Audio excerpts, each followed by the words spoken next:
Velina mai kako. Welcome to Keep It Aloha, a podcast that keeps it aloha by building more than just buildings. I'm your host, Kamaka, and our guest today is not just building houses, he is also building the future of Hawaii. But before we introduce him, I gotta remind you about this week's giveaway. If you didn't already know, here on the Keep It Aloha podcast, we give away $500 or more in prizes every single week, all of 2026. For this week's giveaway, I am personally providing the prize for you guys.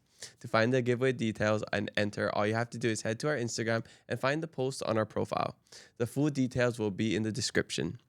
I'll be pulling the winners on Wednesday, July 29th, so make sure you get your entries in.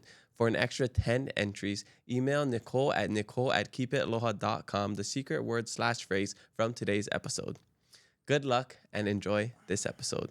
All right, let's introduce our guest. After 175 years, some people still think we're just a ranch. And we just farm all day. What they don't realize is we wear many hats. And that's just how we roll. You just might see some old friends. Or make some new ones. So come hang with us Drive on out to the country. and get that epic snap. No matter what you're looking for, come discover where legends are made. Our guest today is a Hawaii development leader from the island of Oʻahu. After graduating from the University of Hawaiʻi at Mānoa, Shidler College of Business, he joined Stanford Carr Development, where he spent more than a decade helping lead some of the state's most impactful projects. He currently serves as vice president and lead project manager for the new Aloha Stadium Entertainment District, a transformational multi-billion-dollar redevelopment that will help redefine the heart of Honolulu for generations to come. Along the way, he also led the development of Hale Mōʻiliʻili, Oahu's first high-rise affordable rental community built exclusively for Native Hawaiian beneficiaries, and was recently recognized by Hawaii Business Magazine as one of its HB20 honorees, celebrating leaders helping shape the next 20 years of Hawaii. I am so stoked to talk stories with him today. He is Kaloa Robinson. Aloha, Kaloa. Sean Anthony, welcome to the Keep It Aloha podcast. How are you doing? I'm doing great. It's nice to be here. Thanks for having me. Yes, you look very familiar. It's like I've seen you around a lot. It's almost like we've known each other since we were 8 years old. Yeah, it's so weird. Some would say we're cousins, possibly. Are we? I mean, we look exactly alike. We do. Yeah. If you guys don't know, Kaloa is my first cousin on my stepfather's side. So we don't have the same last name, but we've known each other basically our whole lives. Funny story, he's named after my stepdad and my sister Kanoe, who's been on the podcast a bunch of times. She is named after Kaloa's dad, Kanoe. So that's kind of the lore of our family. It makes family reunions a lot of fun because you say one person's name and 3 people look. Yeah, and then the other thing I didn't mention, his brother's name is Micah, and my brother's name is also Micah. So we got 2 Kaloas, 2 Kanoes, 2 Micahs, all in one place at every family gathering. So it gets a little confusing and fun. But super stoked that you're here today. I guess, I was thinking, like, would you have been on the podcast if you weren't my cousin? Because, nepotism is real here in Hawaii, right? No. No, it's not. But I was thinking, you've actually done a lot of amazing things, and we never talk like this to each other. Like, wow, I'm so proud of you, or look at the really awesome things you're doing. It's mostly like, your golf game sucks, or like the normal kind of brotherly, cousinly love that we show each other. So, but seriously, just looking into the things that you've done, and anytime something big happens in your life, Uncle Kaloa sends it to our family group chat, and so you are doing some really transformational things here in Hawaii. And I don't even think I realized how much of a big dog you were up until like the last couple of years. So super cool what you're doing, and I think even if we weren't cousins, you would have made it on the pod anyways. So that's my compliment to you. What a backhanded compliment, Kamaka. No, in all seriousness, we rarely talk about our professional accolades when we hang out together, but I think the truth of the matter is that our family has one trait that kind of transcends all the other traits, which is that we've got a lot of hardworking guys in our family, and that's a cultural component of who we are. Yeah, totally. Well, I'd love to get to know you.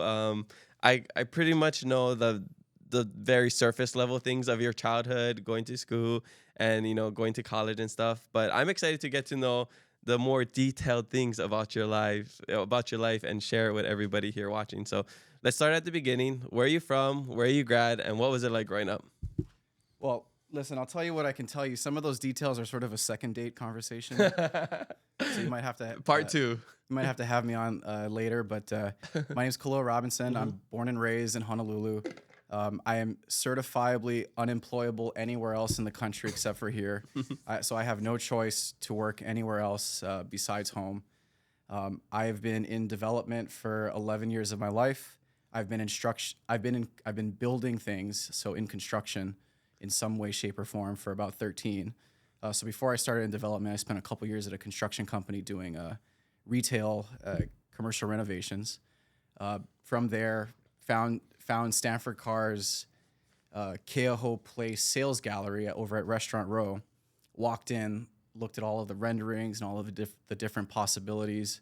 That project was pretty visionary because at a time when the rail project was probably at its worst reputation, Stanford was pushing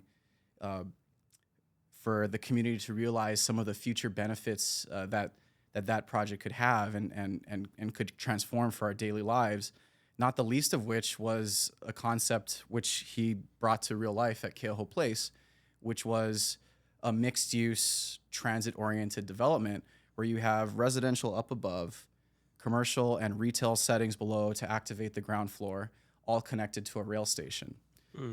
That triggered in me the idea that one day I could possibly wake up, take the elevator downstairs, and then take the horizontal elevator from the Civic Center station in Kaka'ako all the way to the airport and not have to fight traffic, not have to pay for parking, just get off and not clog the roads, just get off the train and go catch a flight. And that triggered something in me, which is that local boys doing things for the right reason, being bold, being brave, and having the courage to see things that maybe most people can't see, and then sticking to your guns and having the grit and the perseverance to go and do it.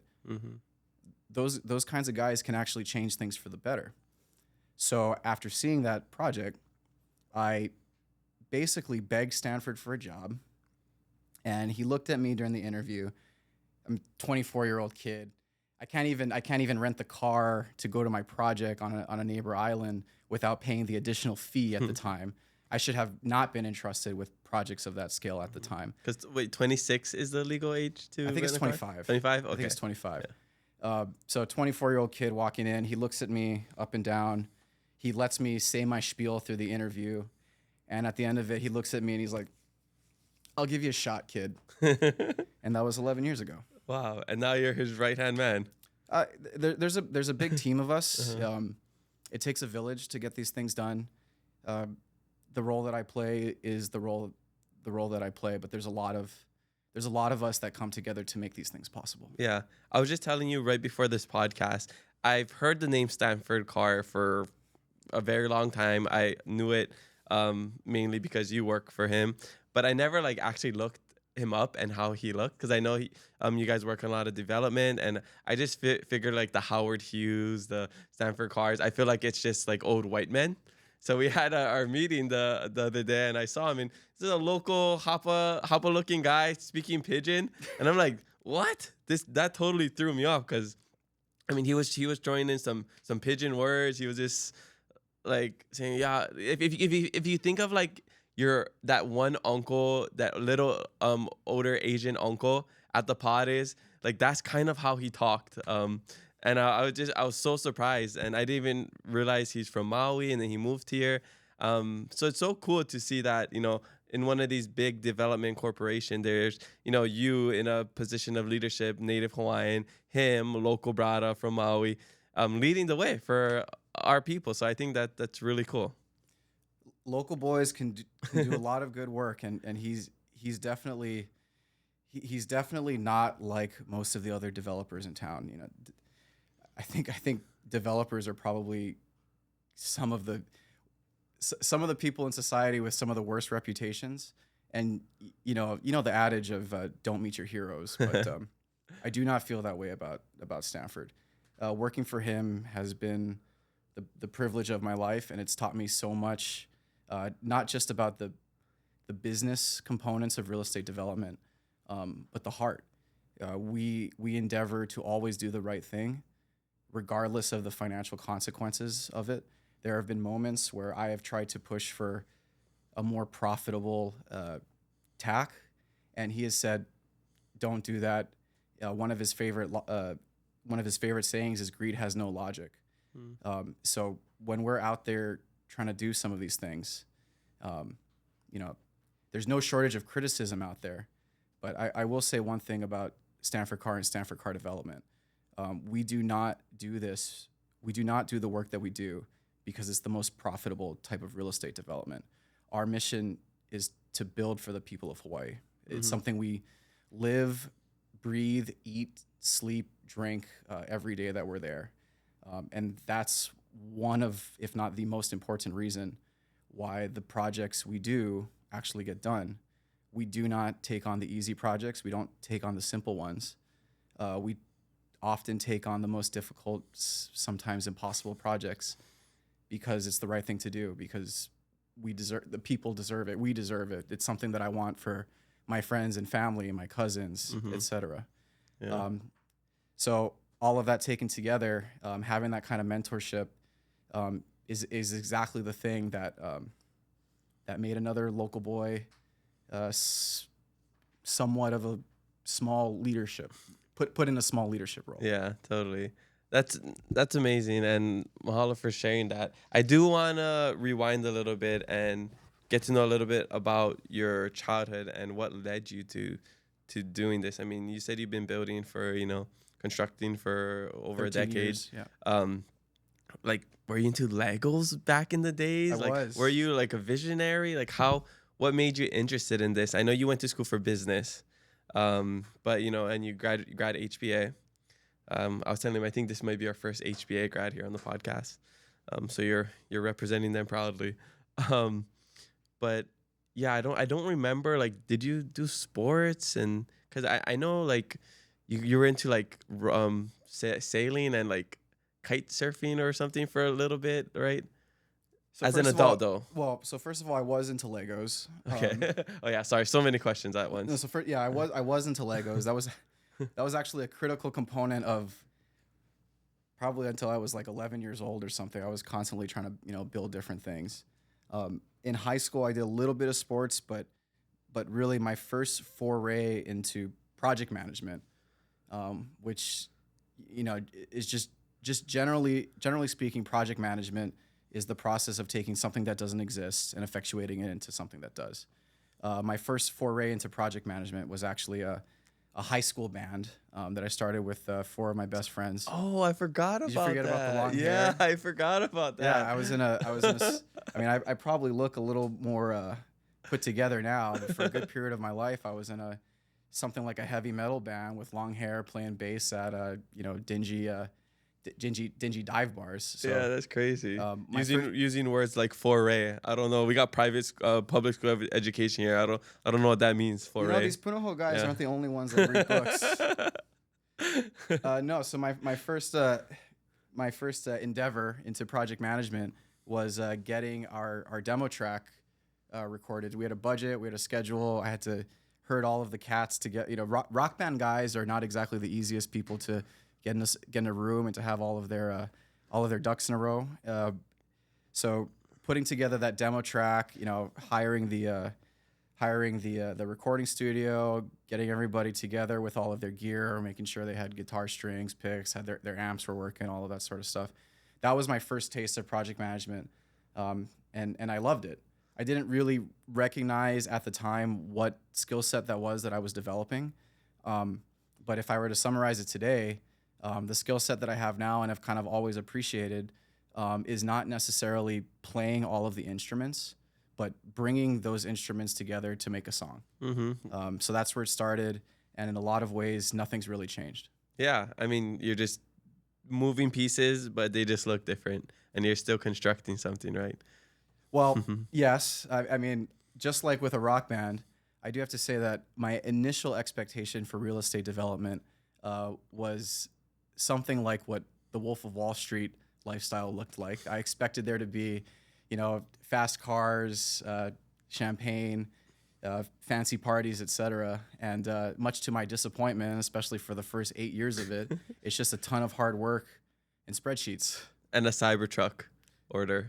Well, I ended up not getting the Cybertruck. I remember you did that. Yeah, but it turns out that I guess like anything else, you go into something bright-eyed and bushy-tailed, but it's really just a ton of hard work, and that's what that's basically what I've been up to from 12 years old till however old I am today. Yeah.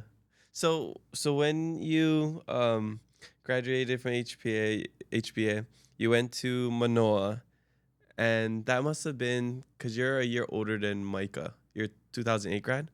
I'm a 2009 grad. 2000. Oh, you're same as Micah. Yeah. Oh, okay. But you're 91. No, I'm 90. Okay, that's what it was. I know something was. You're Yeah, 90, yeah. but you're 2009 grad. Mm-hmm.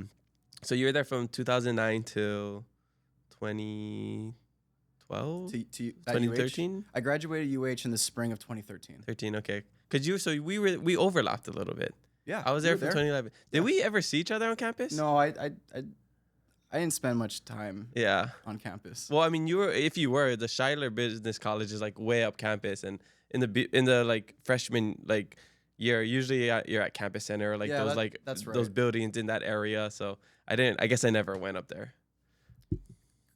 Could have been. Yeah. Like I said, I didn't really spend a ton of. I should have spent more time on campus. Put it that way. It's fine. You were living at home the whole time, right? I was living at home the whole time. Okay, yeah. Because I know if you already live here, you can't necessarily dorm or something. Did you want a dorm? Or you like living at home? I think I missed out on a few things by not dorming, but I think looking back, I wouldn't have changed anything living at home. Especially when you move out, you get to see your family a lot less. I mean, even though they're only a half an hour drive away from me, once life gets a hold of you, you end up seeing your mom, your dad, your dogs, your brother. Mm-hmm. You end up seeing them a lot less, and so looking back on it, I'm actually really grateful that I had the ability to live at home, because once you move out forever. Mm-hmm. I know that that's the goal for a lot of people, and it's an admirable goal, and you should absolutely, do it. But having some of that hindsight today, I'm very, very happy that I spent 4 more years living at home with my mom and my dogs. Well, I tell you what, we still got probably like an hour and a half more of this podcast. We could still get you canceled. You can probably lose your job, lose everything, and then be forced to move back home. So I think about that literally every day. there's still time, so don't worry. I got you. I'll do the good cousin kind thing. All right, so leading up until working with Stanford Carr Development, you worked with that construction company, and then you told the story about how you connected. And what was the first couple of years working with Stanford, like our first Stanford Carr Development? Like what projects were you working on? That's a great question. It was super easy. Everything went right. I showed up at 9 and left at 4. Wow. No, the way that Stanford mentors and raises up new project managers is very much sort of a sink or swim sort of thing. We put our guys from the moment they start working for us out in the field, working their tails off to get things built. I was not exempt from that policy. When I first started working for Stanford, my first project was finishing up a multifamily townhouse project on the slopes of Wailuku Heights in Maui. So I would fly to Maui once a week, and I would manage the pre-sale, construction, options, schedule, delivery, and budget of these multifamily townhouses that we built in Maui. That was the first couple of years, and let me tell you, there's a lot to learn. It's a pretty steep learning curve. So how long did that project take? That project took about a year and a half to finish up. And then from there, I spent the next 5-ish years working on developing an infill project on Front Street Front Street, Lahaina, called Kahoma Village. That project was about a 21-acre site. It was originally owned by the Weinberg Foundation, and it was the last open space on Front Street. When we built that project, we entitled it according to a statute called HRS 201H. And when you entitle a project through that statute, you oblige yourself to committing to 50% plus one affordable housing. I'm sure we'll get into the definition of affordable housing because I can already hear your viewers rolling their eyes at what is affordable. And affordable for who? Yeah, exactly. I know. Actually, isn't it affordable for whom? Sorry, you're asking me to correct your English? I'm just joking because people would say affordable for who, but I'm just being a grammar stickler. No, if you use who as an object, it's whom. Just messing around. So we entitled that under 201H. We committed to 50% affordable housing. We ended up delivering 60% affordable housing on that project. We started that project in early 2017. We finished the last house in the thick of COVID in 2021. And unfortunately, the fires happened a couple years after that. One of the things I'm proudest about is that project, 85-ish% of that project survived fully intact, while most of the surrounding housing around it was completely burnt to the ground. So that took me to 2021, and then I spent a few more years out in Makaha working on a project called Cottages at Mānoa, 120 single-family houses. And then beginning in November of 2024, we broke ground on the construction of Keʻolaho, formerly Hale Mōʻiliʻili, which is an affordable and workforce rental for DHHL Native Hawaiian beneficiaries. And that project's going to complete later on this year. Oh, wow. That's super exciting. So like in a couple months? In a couple months. Yeah. Wow. We got a lot of work to do. So people have already bought into that already, or? Yeah. Thanks for asking. That's a good question. So that project is a rental. Only rentals. Let me tell you about this project. Thanks for asking. Got you. You mentioned the name. You mentioned the code name Hale Mōʻiliʻili earlier on in the chat. Hale Mōʻiliʻili was sort of the working name, the code name for the project. As we worked through the project and worked through the design, we decided we started to talk internally that maybe Hale Mōʻiliʻili didn't fully encompass all the things that project really meant to people. So a little bit of background. Keʻolaho is built. We got some honking outside.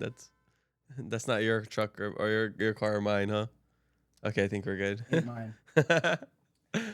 Keʻolaho is situated at the old stadium park. It's on 820 Eisenberg Street. Okay. This is 2 acres that used to be home to the old Bowladrome.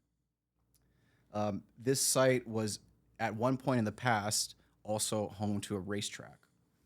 Now, DHHL, the Department of Hawaiian Homelands, they came to acquire this property in 1994 through a land swap with the state. It was a settlement of a dispute between the Department of Hawaiian Homelands and the rest of the state of Hawaii. And the agreement was, as part of that settlement, they would get numerous parcels of land from the state, including this site. For a little while, this site was cash flowing for DHHL, and they were using that cash flow to effectuate their mission. But in about 2012 or 2013, all of it was no longer fit for a bowling alley. Bowling was falling apart. So thereafter, they leased it out to a towing company, and towing company revenues, I think, didn't justify not building on the project. So in the late teens of I think it was 2016 to 2018, the department undertook some efforts to research could this site be used for multifamily housing, and they looked at it for 2 reasons. One was because the site was underutilized and it was not cash flowing well, not well enough to to justify owning it. And number two, because there was a difficulty, there was a challenge, and this is no secret. There was a challenge in delivering homestead awards. That's because that's a difficult thing to do. I think Cully Watson is doing a great job in improving the velocity of deliveries. But I think for the rest of our lives, it'll be very difficult to deliver the typical homestead award that the Hawaiian Homes Act was built on. And I think what that means is that the department had to take a bold step to do something different.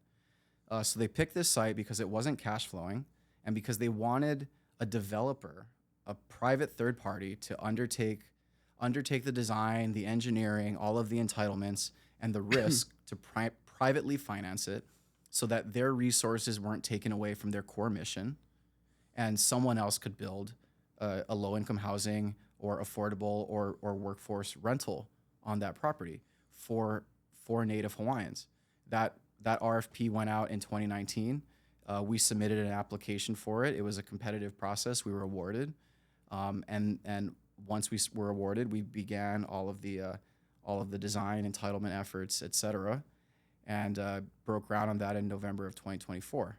And when we deliver this project later this year, it will be yet another option, like you said, exclusively for Native Hawaiian beneficiaries of the Department of Hawaiian Homelands to utilize. Not everybody is ready to make a down payment on a mortgage. Not everybody has the credit for the mortgage. Not everybody is entirely ready for home ownership. So this is a project that just gives another option, another tool to the department and to Native Hawaiian beneficiaries to assist them on their road to home ownership, whatever that may look like. Mm-hmm. This is the first of many projects, right, for Native Hawaiians? Because maybe not even for you guys, because I thought I remember hearing they're building something for Native Hawaiians in Kakakwa as well. Yeah, I think we all hope so. I think this project, I mean, one of the particular challenges about this project is that it's kind of never been done before. That there were a number of challenges that took some time to overcome.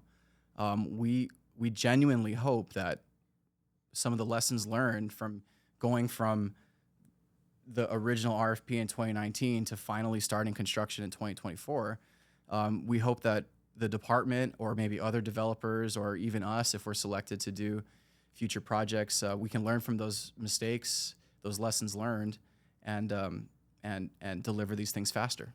Mm-hmm. So what are the requirements to get in? Is it the same as getting Hawaiian homes, like 50% or whatever it is at now? Yeah. It's the same thing? Yeah, no, so that's exactly right. The requirements for this are you have to be on the on a DHHL wait list. So Okay. in order to be on that DHHL wait list, you have to meet the blood quantum requirements. That process itself takes a little bit of time. There's a number of documents you have to submit to the department, and so if you haven't started that process and you think you meet the blood quantum requirements, by all means turn in an application. Start it as early as possible. But yeah, you have to be a 50% blood quantum Native Hawaiian to rent. Do we have enough 50% blood quantum Native Hawaiians to? Yeah. No, so that's an interesting question. Something that we asked ourselves initially. I think something that every developer asked themselves when they were looking at the project, and the answer is yes. We do. The last time I looked at the number on the list, I think it was about 10,000 on Oahu alone. Mm-hmm. Obviously the number is probably closer to 17 or 18 for the rest of the state. Okay. So you're pulling people from a list that's the same list, Hawaiian Homes list, and it's like you get these options. Like you can have this or this plot of land. You could have this rental over here. You could have this home out in whatever. That's how it works? Something like that. Mm-hmm. It's not an either or. By renting at Keoloho, you do not give up your position on the wait list. Oh. If I were to oversimplify it, you could think of our rental project as something like a waiting room. It's a place where you can kind of sort of wait there. And because the rents are capped, they're income capped, and they're price capped. As your income grows over time, you don't You don't have to move out, and you don't have to pay additional rent. You can live there, and you can save up your money, and as your earning power grows, you can prepare yourself either for a homestead award or any other housing opportunity. Dang, that's so cool. When you think about it like that, it's just kind of like a temporary home, so until you're ready for your permanent home. Yeah, Yeah, exactly. yeah. And just to house people, that's the goal, right? Just to get people in houses. That cannot be overstated. Mm-hmm. Housing not, first of all, not having housing is a health crisis. And it's not like there's a scarcity of people out there that are fighting some sort of housing crisis.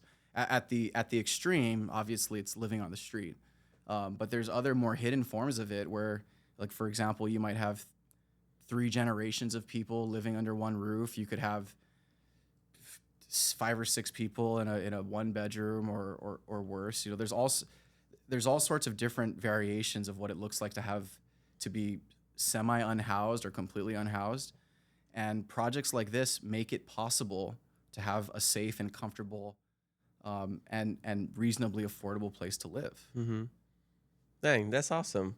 I didn't know the details about this project, but it makes me really excited for the people that could potentially be moving in, and especially because it's Native Hawaiians, and we are the ones that have been done wrong over the past the history of Hawaii, and a lot of people are angry, and I don't think there's any other way to put it. Like, they're angry.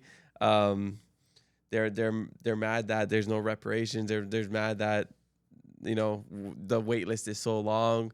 There's so many things to be mad at, but this gives me hope and excitement, and hopefully other people who are on that list who are mad and who have been waiting for years, hopefully gives them some excitement and happiness too, to show them that at least things are being done and people are trying to do right for our people.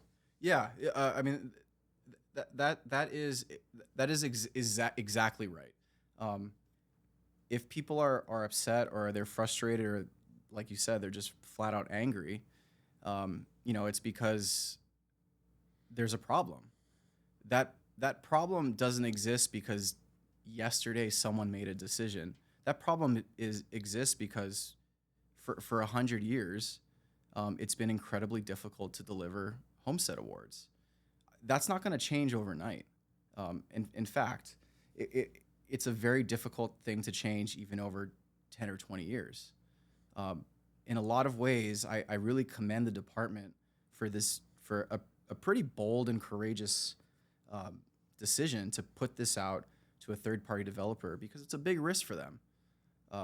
But we think it's a risk that was worth taking. If the alternative, if you have a piece of land that's not generating cash flow to you, and you have 2 choices: to either develop something that you've never developed yourself, or to put it out to a third party, relinquish a little bit of control, and hope for the best. I mean, neither of those 2 decisions are great decisions. And fortunately, we're very grateful that the department put their trust in us. We take that very seriously. I take that personally seriously, as a part Hawaiian boy myself, to deliver on that. Because if we don't, then nothing's going to change. Now, having recently launched applications for Kealoha, and by the way, you can go to www.kealoha.com and apply if you're a Native Hawaiian beneficiary. Having recently gone more public and started generating more interest, I have heard no shortage of criticisms about this project. And I think it's really important for people to recognize that this project is not intended to fit everyone's needs. This project is meant to just be yet another option for, especially, what is especially important is it's an option that's just for Native Hawaiians. So you may not be aware of this, but most, if not every single affordable housing project, especially in the urban core, they all operate at 100% occupancy. You want to go rent get a place to rent an affordable housing project, good luck. Those rentals all operate at 100%. Every single one of our low-income housing projects and our tax credit rentals that we have out there, all of them operate at 100% occupancy. What does that mean? What does what mean? Like they all operate at 100%? That means that every unit is filled. Well, I mean, I guess I'm confused because they say every unit is filled, but you go to these places and like half the units are empty. I think you're confusing. I think you're confusing some of the nicer, more market high rises. Oh, okay. With our rentals. That's different. I guess I'm thinking more like here in Kaka'ako. Yeah, I mean, I think I'm gonna put that issue to the side a little bit. Okay. I don't know how true it is that most of these units, Ward Village gets a lot of flack for this, and I don't think all of it is justified. So I think it is something of a myth that most of these projects are unoccupied. But putting that aside, because the projects you're talking about are not cheap to live in. We're talking about places to buy that are $1,500 to $2,000 a square foot, which is a lot of money. Or you're renting a 2-bedroom out for $5,000 a month, and that ain't cheap. What I'm talking about is our rentals for households earning between what we call 30% of the area median income, or AMI, up to 100% of the area median income, or AMI. Those projects, especially the tax credit rentals, which are capped at 60% AMI for the most part, those projects are almost always fully occupied. So they're all full. So if you don't get in on the first day, it can take years for you to get into one of these projects. And for one reason or another, it seems a little bit harder for the Native Hawaiian demographic to have access to these projects. Think of a project that typically has full occupancy everywhere else, but this is exclusively for Hawaiians. This is going to be a great opportunity for Native Hawaiians to actually be able to get into one of these. Affordable rentals. What also it is, it's also a great opportunity for Native Hawaiians to repopulate because if all 50% plus Native Hawaiians are living in this building, this is how we ho'olula hui. It's like you don't need a Tinder for Hawaiians only. You just go to Keola. Anybody living here is Hawaiian. Are you guys not marketing like that? No, we're not. Do you want to hire me to market this? Oh my God, I can fill this up so fast. I don't think we can market this building as a place to repopulate the Ho'olula hui. But you know what? That is a good point. We have on Keola, which again is located on 820 Eisenberg Street at the corner of King Street and Eisenberg. We commissioned Kamea Hadar to build a mural. I have a tremendous amount of respect for Kamea. He, local boy. His art is profoundly beautiful, and basically every portrait I've ever seen from him has moved me significantly. Now, we've gotten a little bit of criticism for this mural because it's impossible to please everybody, but there's been a little bit of misunderstanding that the mural doesn't quite fit the area. For those of you who don't know, and this is probably a good place for you to insert what the mural looks like, I'll give you a picture. Okay.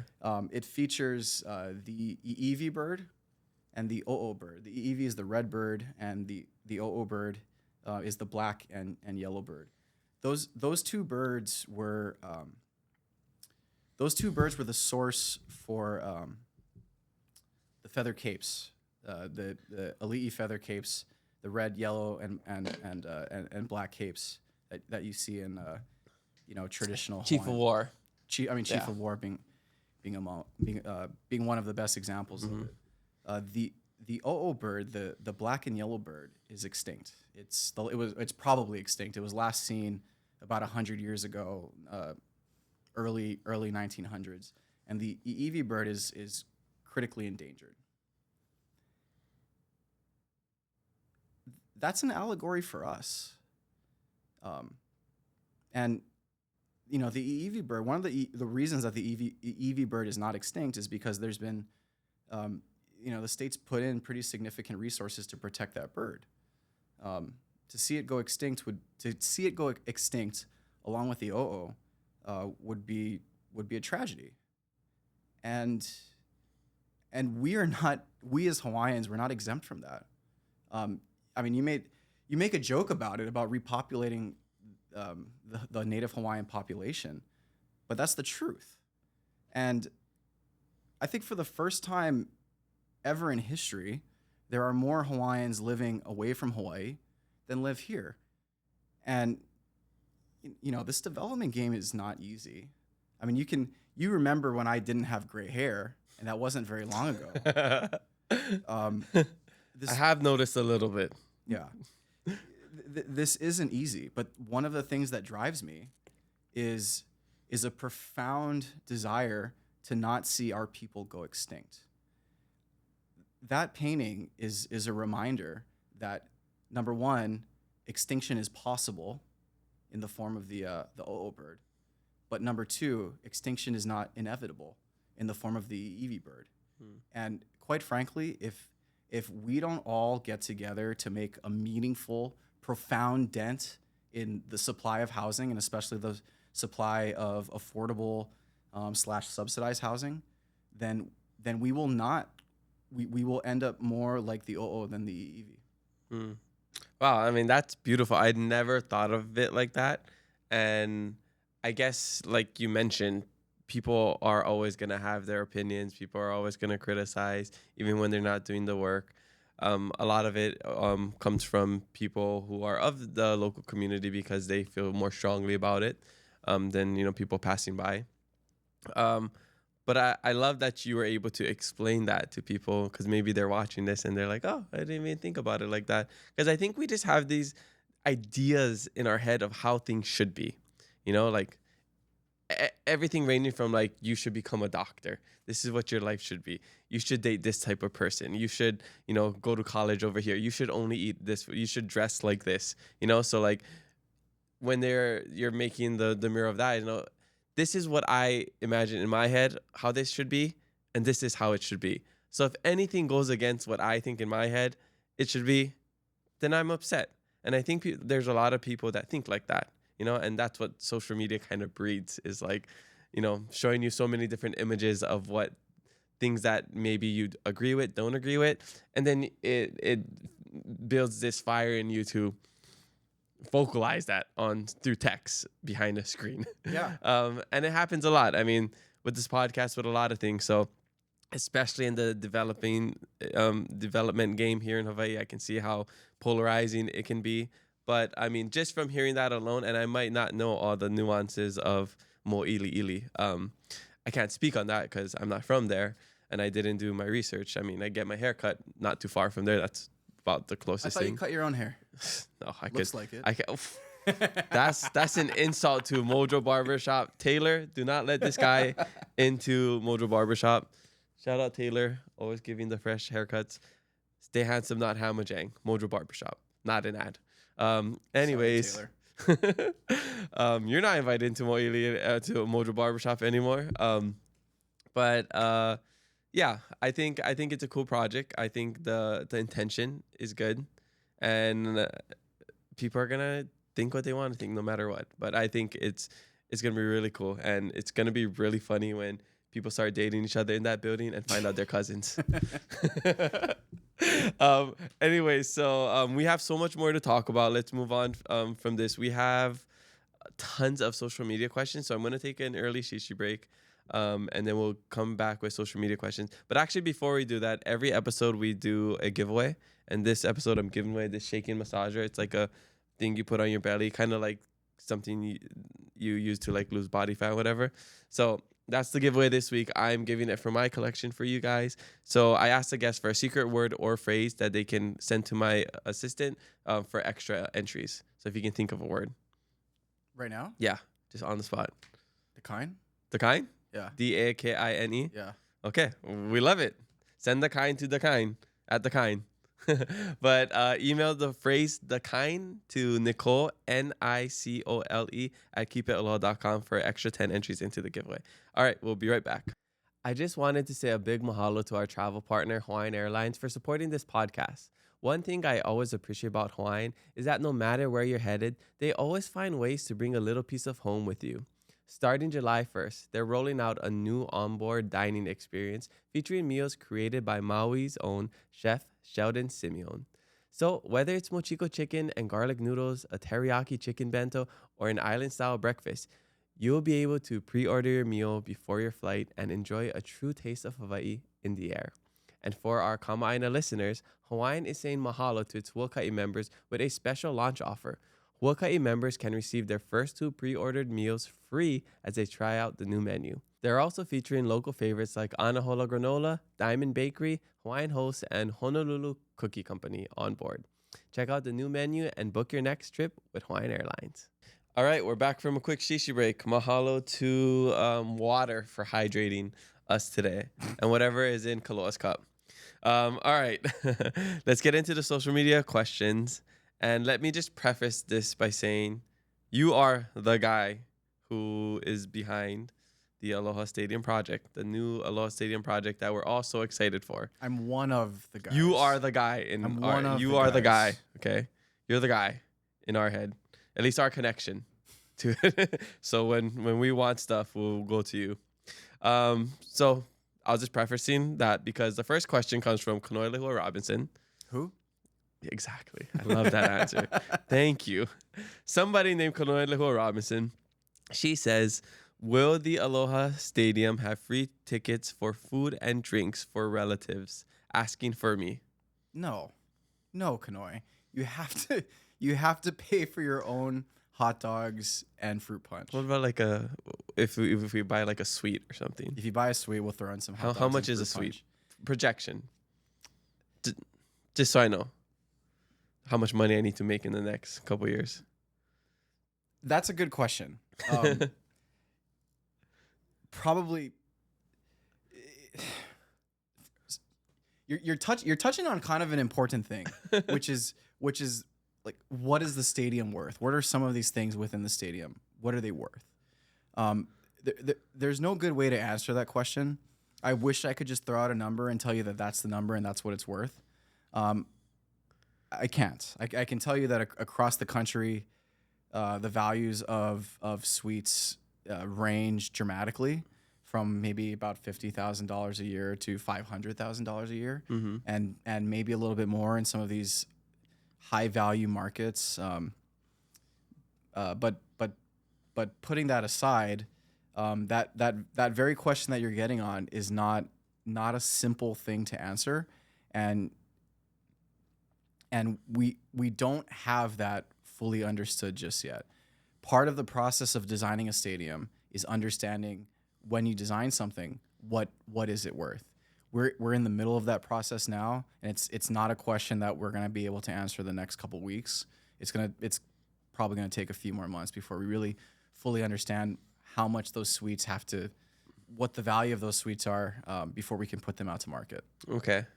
I'm just trying to guess. I'm trying to think because, okay, so if I have like $10,000 in Pokemon in the next 3 years, it should at least double, triple maybe. So I could be on my way. If I sell all my Pokemon cards in a couple years, then I could possibly be closer to a suite. I'll save you the brain damage on the math.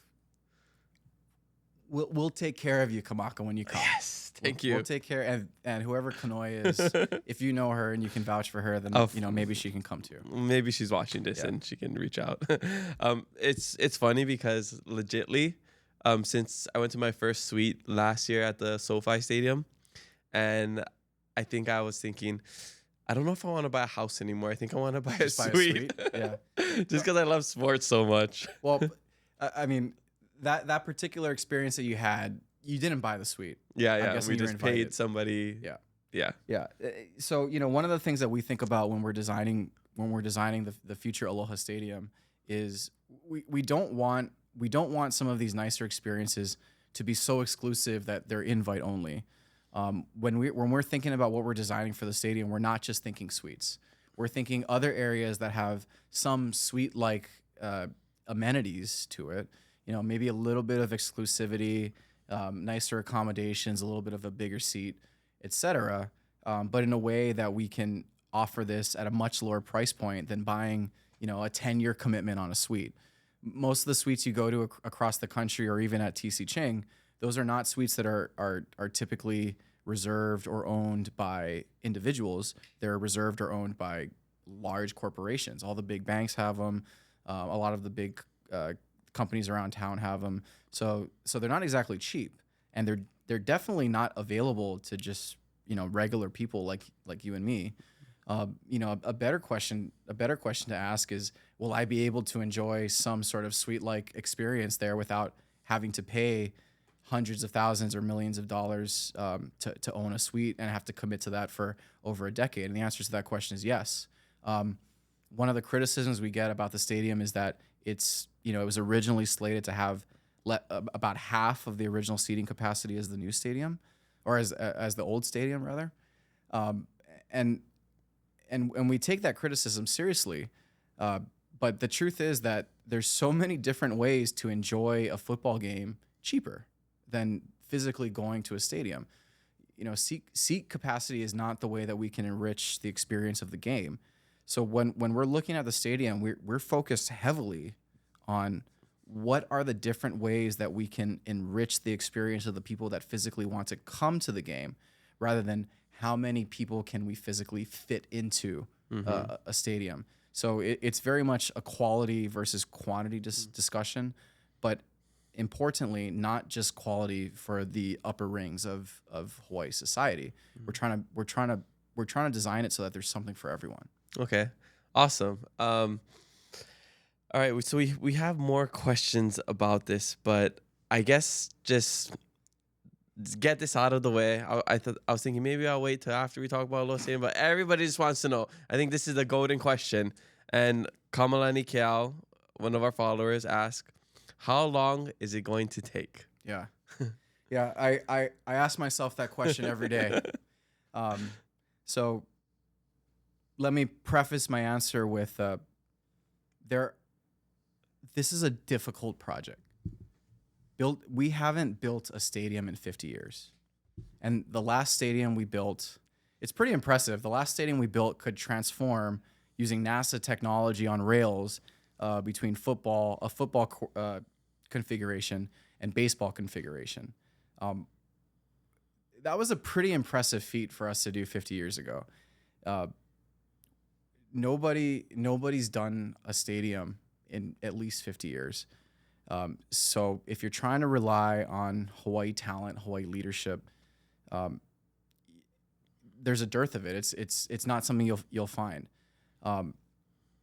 So all of that to say, this is the first time in a generation that a new stadium is being built, and there is no shortage of challenges or obstacles or things that can get in the way of delivering this thing on time.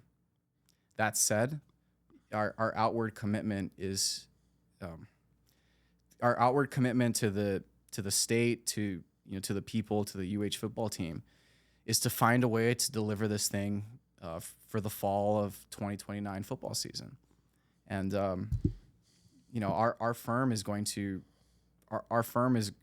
do everything that we possibly can to make good on that commitment.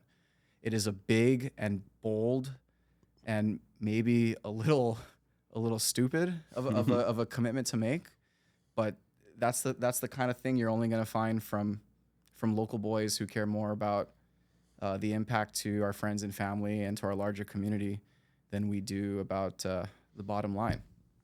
Okay, I was just writing my notes. I was like, oh, that was a perfect cliffhanger. We're gonna end the trailer where you're like, oh, commitment into the UH team to end and then boom, people are gonna have to watch the full episode. So if you're here, I hope we got you with that cliffhanger on the trailer.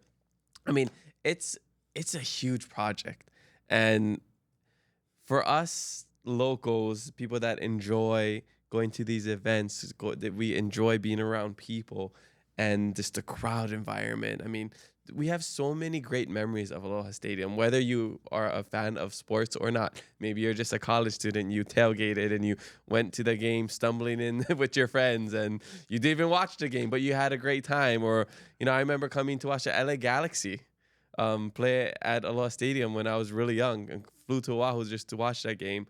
Bruno Mars performed. There's so many other great acts performed there. And Michael Jackson performed there. Jackson, MJ performed there, and I think it's just like we're excited. That's why we're like, when is it gonna be done? And I think people need to, one, be patient, but also look at it as this like something for all of us. I mean, it's not just for the sports fans.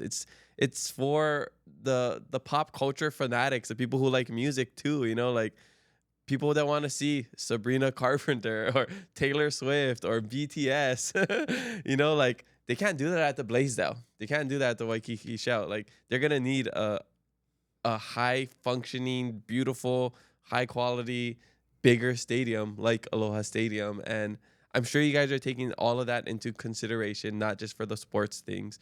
But is there anything that you can share about like what the plans for this new stadium is like? Well, what is it gonna be? What's the vision for it? How much time you got? Depends. I told Jordan we won't go longer than 3 hours. So No, yeah. Okay, so first of all, you hit the nail on the head. This is not just a football stadium.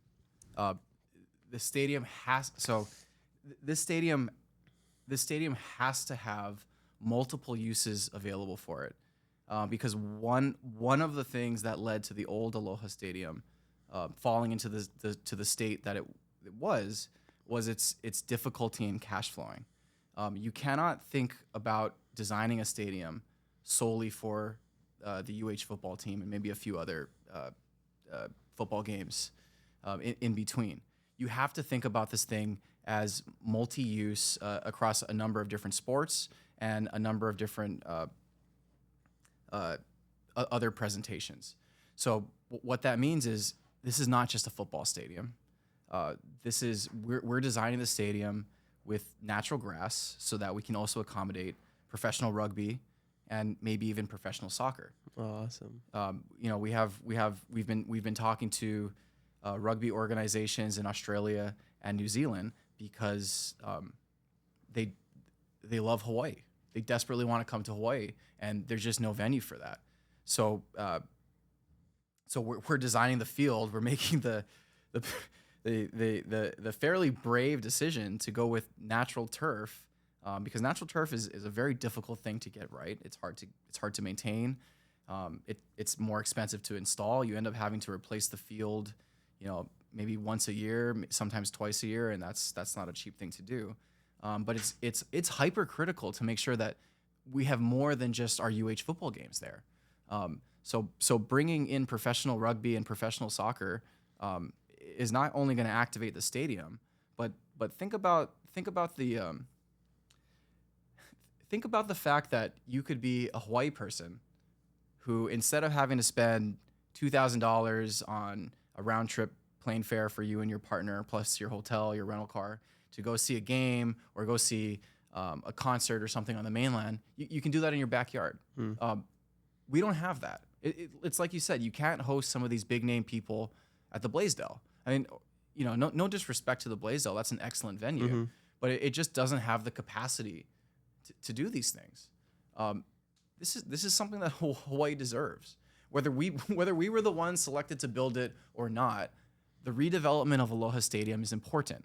It's something that everyone in Hawaii should recognize as a community amenity. This is a benefit that we will all share from. And regardless of how long it takes to build, that doesn't degrade the argument that it is worth building. There are a lot of projects whose fruit happens down the line. I think often about what my life would be like if H1 wasn't built back in the 60s, and how that must have been an expensive, controversial, and difficult. People lost their house. People lost their homes when H1 came straight through Kaimuki. That was a difficult project with tough decisions, and I'm not entirely defending all of those decisions. What I'm saying is that, does anyone alive today feel like they could actually get around Hawaii without H1 being built? And even if that took longer, even if that project was delivered after the people who started it passed away, does that really invalidate the value that it brings to future generations? These big, bold projects, they take time. And I hear the criticism, oh, it's going to take 20 years to build. And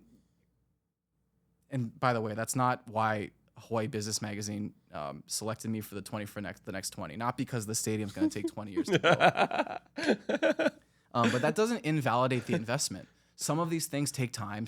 Some of the shade of these trees that we're planting, we will not sit in.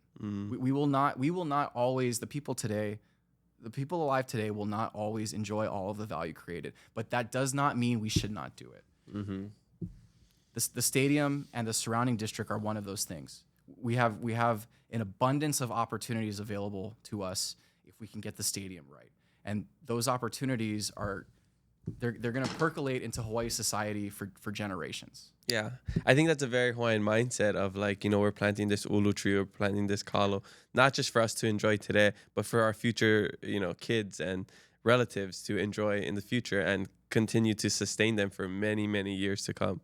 So I love that you talk about that and you bring that up, because maybe we're not thinking about this. And I didn't even, it's funny because like we're as much as we live in the future, like we forget about like the past. And like, I didn't even think about, wow, there wasn't an H1. Like there was probably houses there. Like we see the old pictures of Waikiki and like, wow, it was, it was land and it was so fruitful. And then, they started building all these the hotels and whatever. And then we're always like, I wish it was like how it was back in the day. But then here we are enjoying all of the amenities of these hotels, staying there when our family comes or welcoming visitors here and there. And then we kind of just forget that like we just weren't around when all of this was happening, but we complain about it today. Yeah. So I feel like maybe with this is maybe we're the generation that we're complaining about it now. But when our kids and everybody, they're enjoying it, they're probably just going to be enjoying it and not complaining. So maybe we're just getting all the complaints out of the way for our future family members and friends. Well, no. There's a downside. There's a downside to negative public support because, the legislature, government officials, they listen to the people. Public support, public opinion matters. If public opinion is constantly don't do something because it's going to take too long and I won't get to enjoy it, then we will continue to make myopic decisions. Everything we do will be short-sighted because it's just about what can I get today. And that is not how we got to, a functioning modern city on the most isolated archipelago in the middle of the Pacific. We got to this place because people made difficult decisions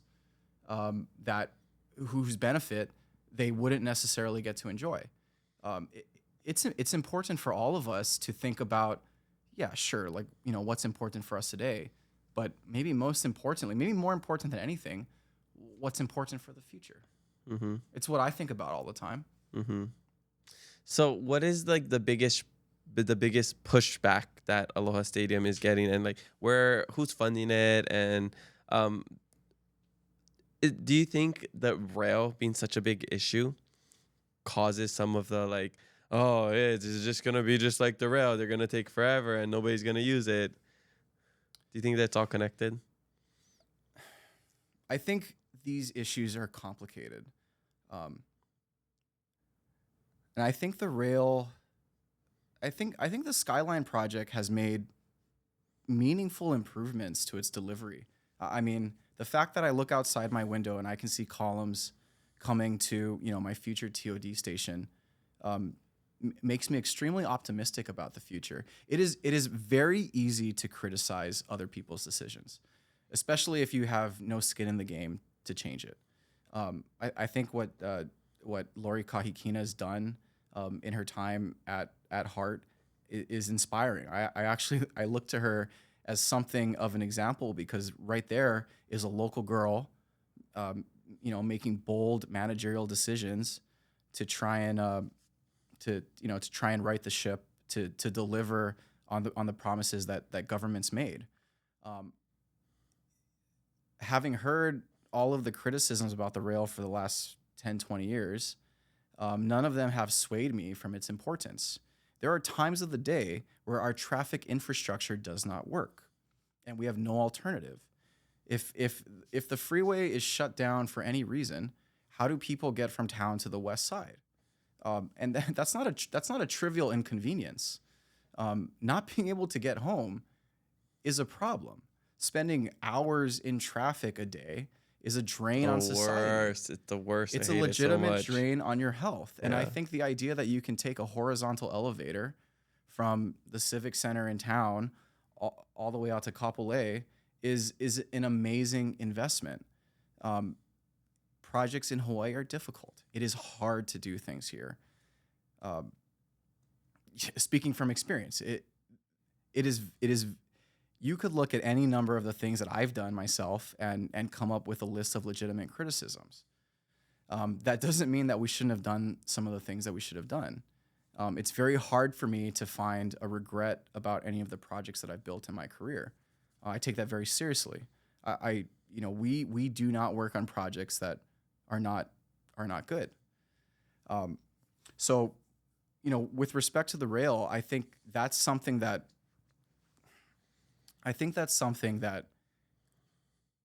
eventually the criticisms will fall away in the same way that the same criticisms for H1 fell away.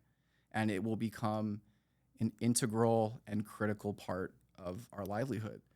I see the Skyline system as introducing a number of different types of living possibilities. Transit-oriented development or mixed-use, high-density housing surrounded around a transit station, creates more walkability, so less driving. If you could live in a world where you didn't have to drive, you could save thousands of dollars a month on gas and owning your car. You don't have to spend hours of your day sitting in traffic. And sitting in traffic is not just an inconvenience, like I said earlier. There's an impact on your health. There's an impact on your mental health. It's less time that you have to exercise. I mean, there's a legitimate argument to be made that sitting in traffic is actually a little bit of a health crisis. And then in addition to all that, by concentrating high density development around these Skyline transit stations, you keep the country. That's more density in the urban core and less density and urban sprawl out in on the countryside. There's no scarcity of benefits for investing heavily in redeveloping the areas around the transit station, and for all of us to be forward thinking enough to think about how do we get Skyline from where it's ending all the way to Manoa. Yeah, for the UH students, and then I'm guessing they'll probably go to Aloha Stadium as well, right? It's already going to Aloha Stadium. Okay, Yeah. cool. I don't know too much about the rail, but yeah, I mean, you're bringing up a lot of good points that I'm not thinking about because it doesn't affect me. Because I chose to live in town and pay the extra monthly rent because I don't want to drive and get stuck in traffic. Well, let's look at your sister. So Kanoi She just moved Lehua, out to the west side. She just moved out to the west side. She's a Hawaiian Airlines flight attendant, and she takes the rail to the airport. She loves for it. work. She loves it actually. Yeah. She talks really highly about it. Yeah, I think we are starting to see the benefits of the fruit of a tree planted long ago. Good point. I didn't think about it. I didn't know you knew who Kanoi was actually. That's weird that you brought her I up. heard of her. Yeah.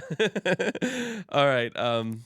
Next question. I just want to move with these social media questions. This one comes from Jaywalk. I heard of him. You heard of him? Okay. All these people you may or kinda may short, not. not so good Allegedly, you might know him. He says, "What is the electrical requirement for the stadium, and why do you like Sabrina Carpenter so much?" I'm not going to answer the Sabrina Carpenter question, but I'll tell you that when you're building a zip code, you're building a zip code. The stadium is not just a stadium; it's a district.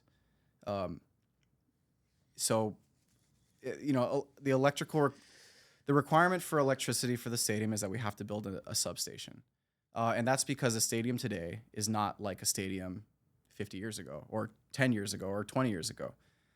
If we want big names, like we were mentioning earlier, Bruno Mars, Taylor Swift, Sabrina Carpenter, BTS, etc., we got to build the right venue, and the right venue means more juice.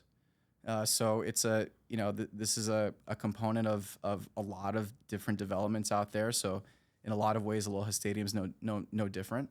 But it means that we got to work closely with Hawaiian Electric Company and the state to ensure that we have adequate electrical capacity, not just for the stadium, but for the future hotels, the future affordable housing projects, the future market housing projects. We plan for a school on that site so that the students of Aiea Elementary School don't have to use the pedestrian bridge to cross the highway.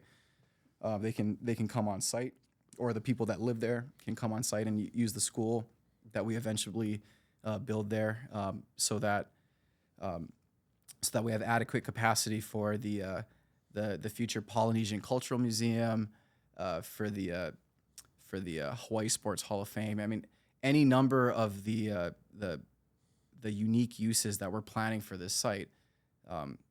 Electricity is important. So.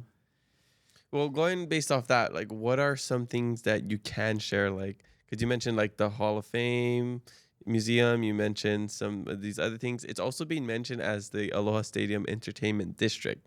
So is it going to be like how you go to a big stadium out in, like in California, or I went to the Brave Stadium in Georgia, and they have like bars and like shops. Truist Park. Like exactly. Yeah. Is it going to be like that? It's funny you mentioned Truist Park because we borrowed a lot of inspiration from Truist Park. I thought it was really cool over there. It is. Yeah. So we've been there twice, and we have absolutely borrowed a lot from this location.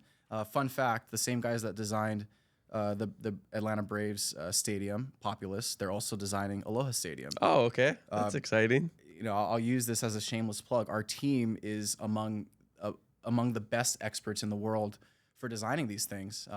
Probably the most famous project that Populous has worked on is the Sphere in Las Vegas. Oh, no way. Yeah, so we got the Sphere that's guys on this very thing. exciting to me. No, we have a ton of highly intelligent experts working on delivering the absolute best version of Aloha Stadium that we can. One of the things we learned from Truist Park is that parking is not what people think it is. So one of the criticisms we get, which is unbeknownst to the people making the comment, unbeknownst to them, it's actually a compliment. They look at some of our renderings and they think, "Where's the parking?" And that's the point. You're not supposed to see the parking. Within most of our renderings, there's 10 to 13,000 stalls, for surplus stalls scattered throughout the stadium, or scattered throughout the district rather.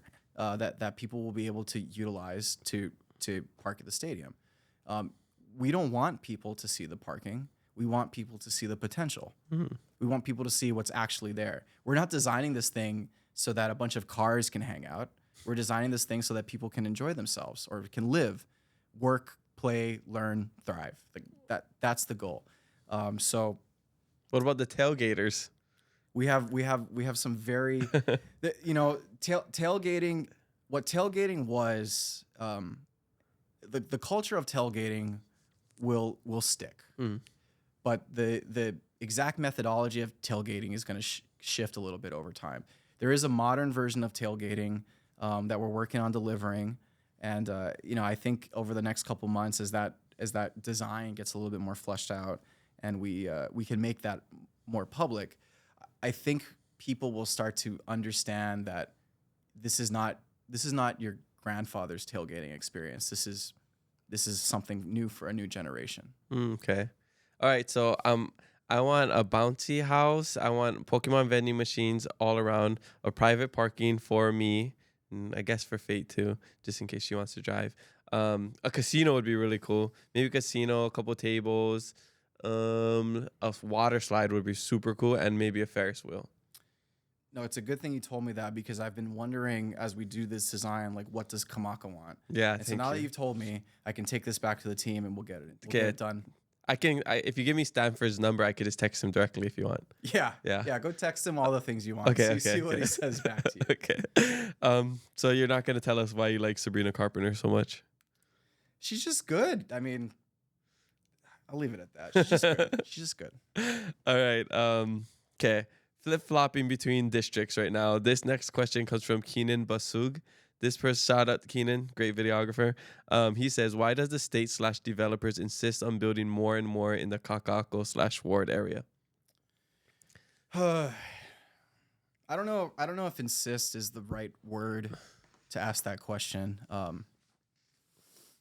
First of all, the state made, there was a period of time where the state and other developers, so both the state and both public and private sectors, were making immense and meaningful investments in infrastructure.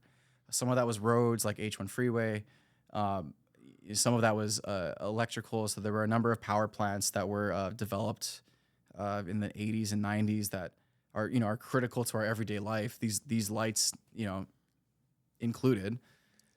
One of those big investments was a massive sewer improvement to the Kaka'ako and Ward areas in the late 70s.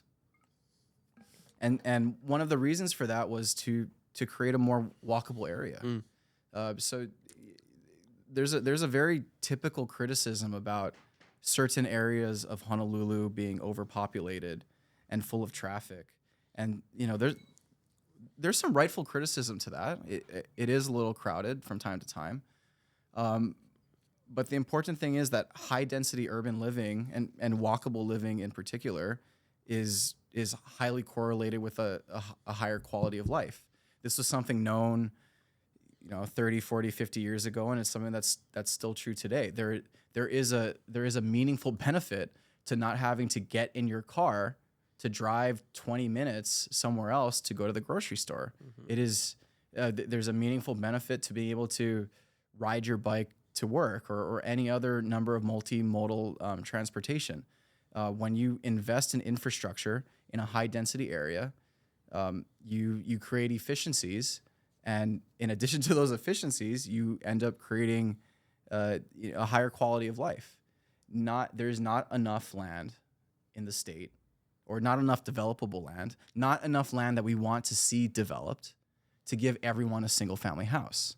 And if we were to give everyone a single family house, we would put stress on a lot of these other societal harms that we don't want to see. I mean, traffic being maybe the easiest. So why does the state and private developers insist on building in the Kaka'ako/Ward area? I mean, insist is probably not the right word, but one of the reasons is that it's a good place to put high density housing. I mean, I live in this area. You also live in this area. I can say, it is a little sad when I see some of these shops shut down and they build another high rise and they block a view. But as somebody who lives in this area, man, is it accessible and walkable and so convenient. Like, to not have to drive everywhere and be able to take meetings around this place, just grab a quick bite to eat.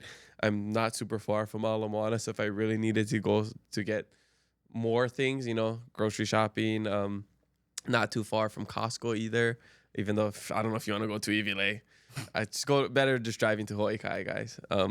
But I do love living in this area, and I do see a lot of young people, locals, Hawaiians, that live in this area too. And I think it's great for a certain part of your life. Like, yes, there's some families that live here, and they have a lot of these buildings have dog parks, and there's a nice park now that they're making, like in that Victoria Ward Park area. But it's good. Like, I don't think I plan to live here my whole life. I want a house, just like a lot of people. I want land.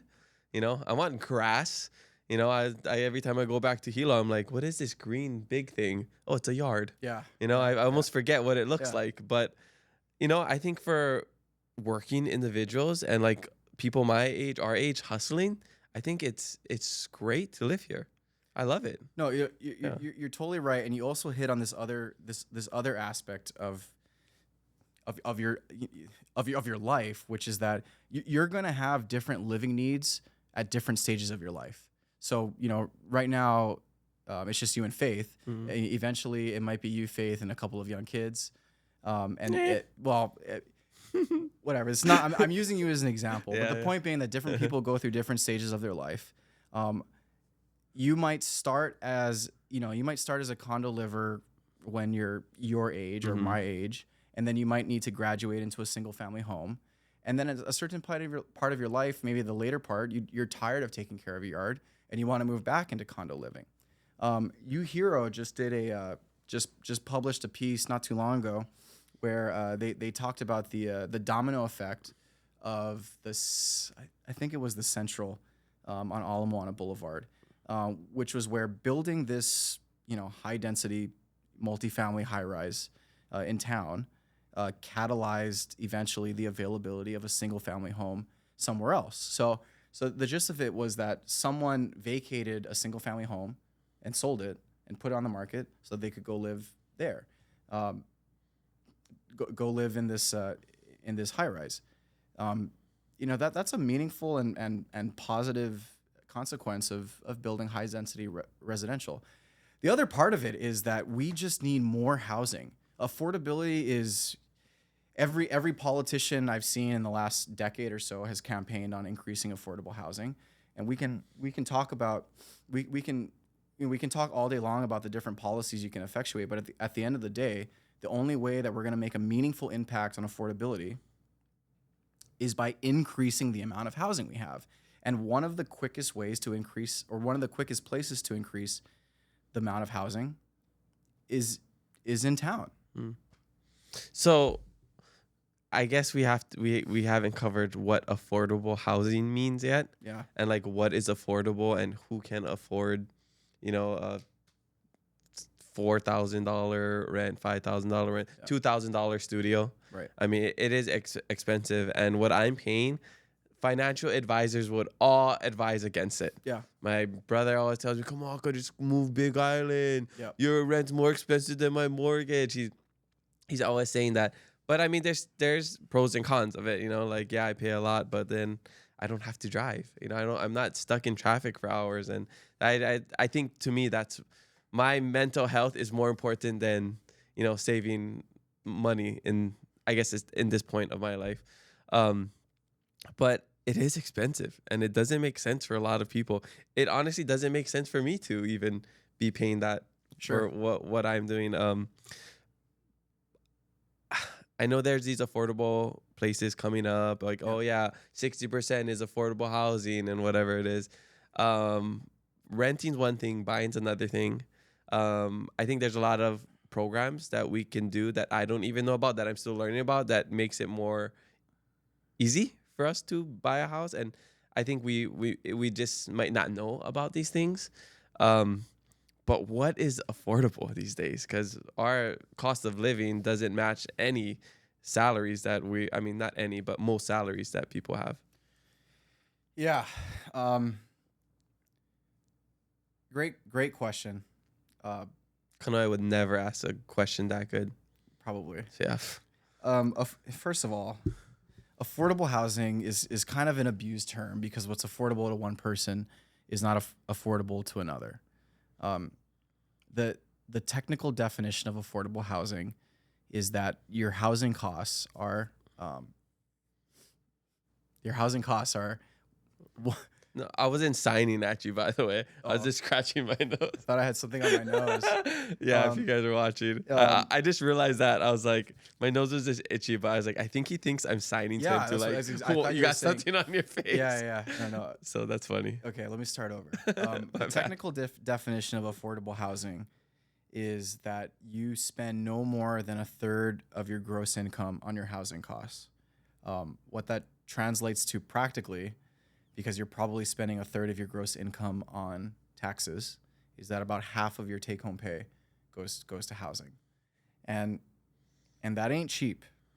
It's just cheaper than what the market will bear. So, for example, right now, I think an affordable housing 2-bedroom unit is going to go for about $2,200 or $2,300 a month, and I wouldn't exactly call that cheap, but it is cheaper than $3,500 to $4,500 a month, which is kind of the market rate for a 2-bedroom condo in town.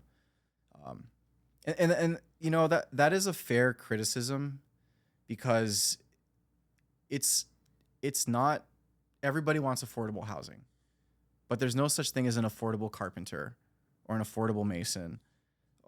There's no such thing as affordable electrical panels or sinks.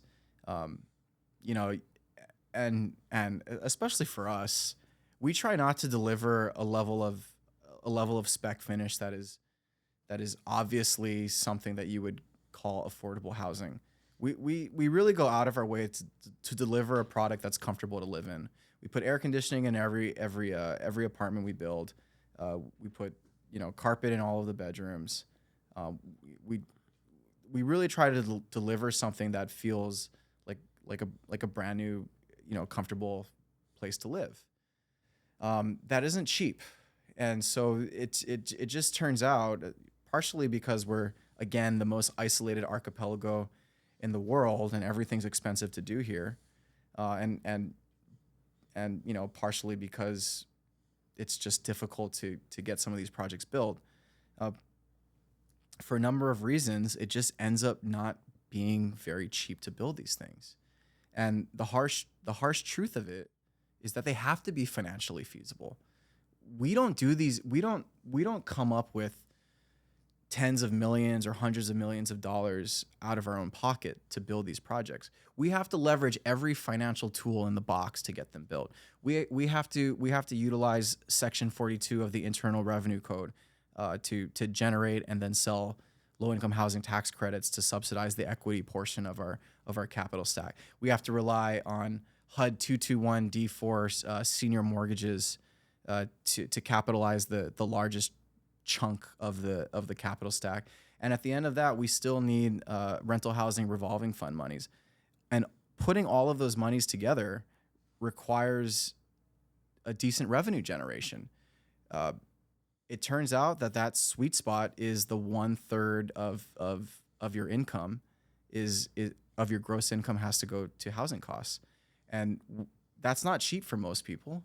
It's probably, like you said, your financial advisors would probably tell you it's probably a little too much to be spending on these things, but that's the sweet spot, and the leveraging of all of these different tools that you have to utilize and be in order to get anything built, because the alternative is that nothing gets built. And there isn't this option like Keoloho. Yeah. There isn't you know, an opportunity to deliver any type of housing. And then if that doesn't exist, then the housing problem just gets worse. It's a supply driven problem. So for as long as we are a supply constrained market, affordability will always be a difficult problem to solve. Mm-hmm. Yeah, there's just so many layers to it of like, okay, there's the developing over, you know, beautiful land. There's the income part of it, the affordability part of it. There's so many like things that people are just unhappy about. And I always tell people, I mean, yeah, we could have all the affordable housing and places to live around here, but like at the end of the day, if we just don't make enough money, we don't make enough money. Like I think for me, my side of like what I try to teach, especially with our card show now, Keep Aloha card shows, about like financial literacy and curating the next entrepreneurs of Hawaii, is just finding multiple streams of income, you know, growing your portfolio, whether that's investing in stocks or Pokemon cards, because investing in Pokemon cards is a real thing, and has been doing better than the stock markets over the last couple of years. Just finding creative ways, you know, to make money. Even if you're in Hawaii, you know, there's ways to make money on the internet. I'm not saying illegal stuff or, you know, or things that are just like found. There's so many legal and I guess non-judgmental ways of making money on the internet. And yeah, the affordability is definitely will help.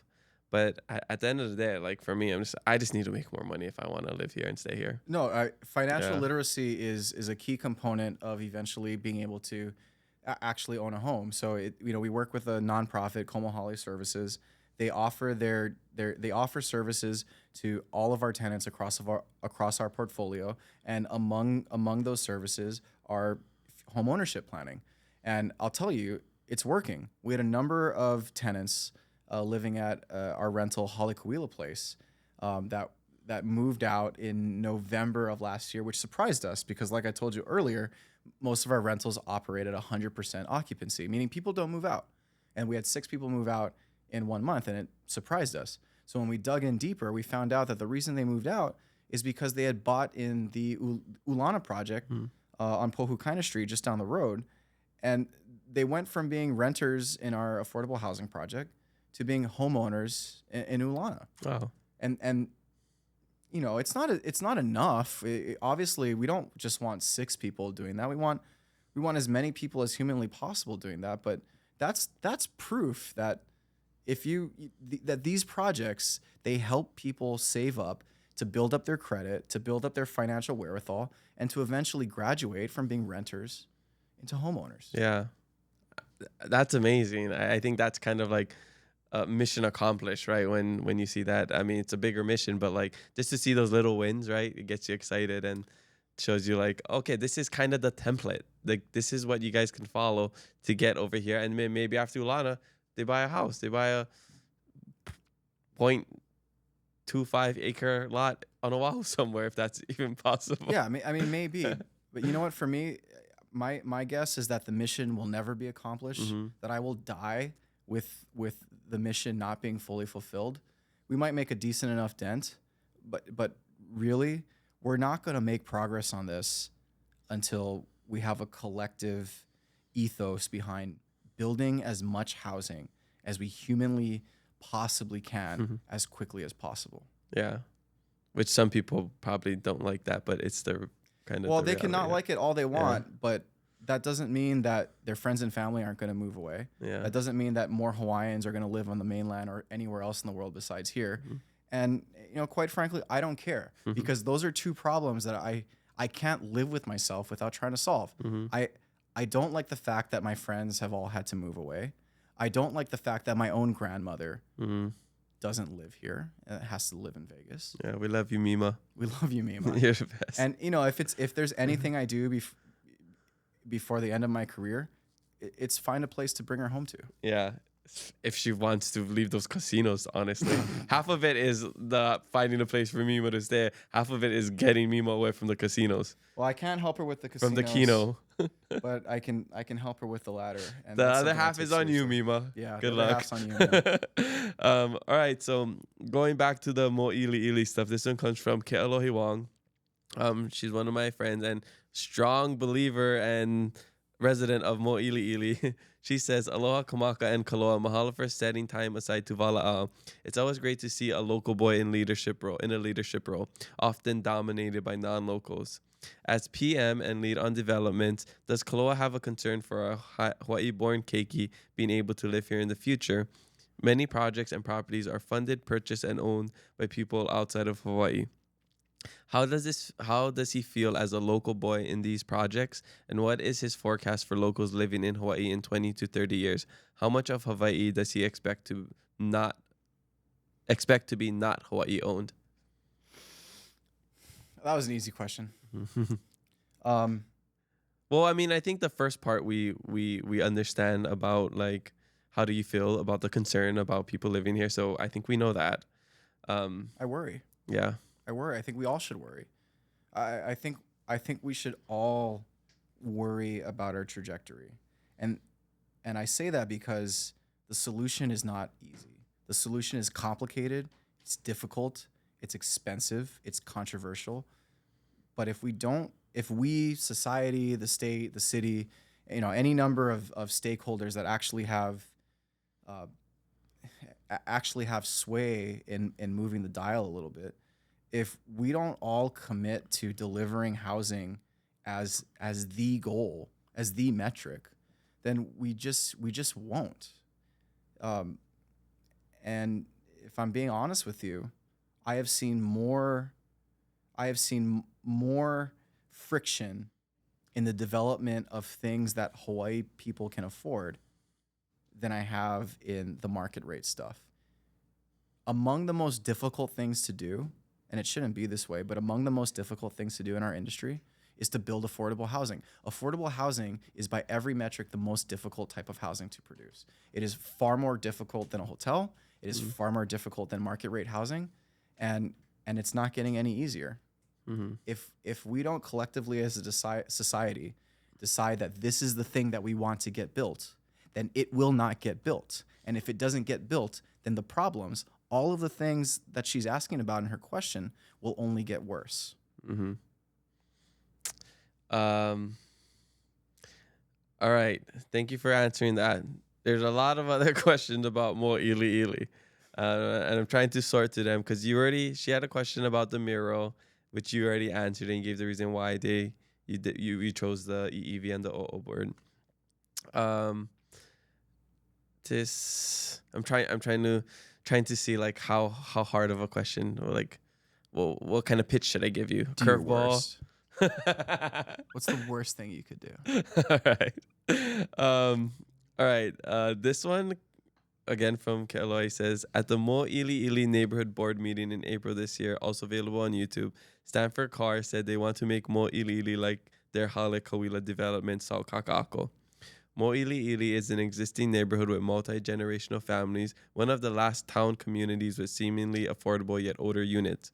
What data has been collected from the existing community for Stanford Carr to say they want to make it like Hale Kawila? Do developers take the current community into consideration? If so, how so? If yes, how so? It's another easy question to answer. Kaloha with the easy questions for you. You know, so first of all, you can't make everybody. The projects that we do, they affect everybody for a century.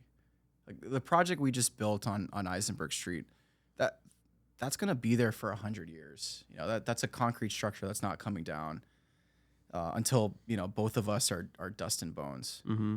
And that is not a responsibility. That's not a kuleana that we take lightly. We also have to appreciate the fact that we can't necessarily make everyone happy. And there's not a single thing ever built anywhere that has made everyone happy.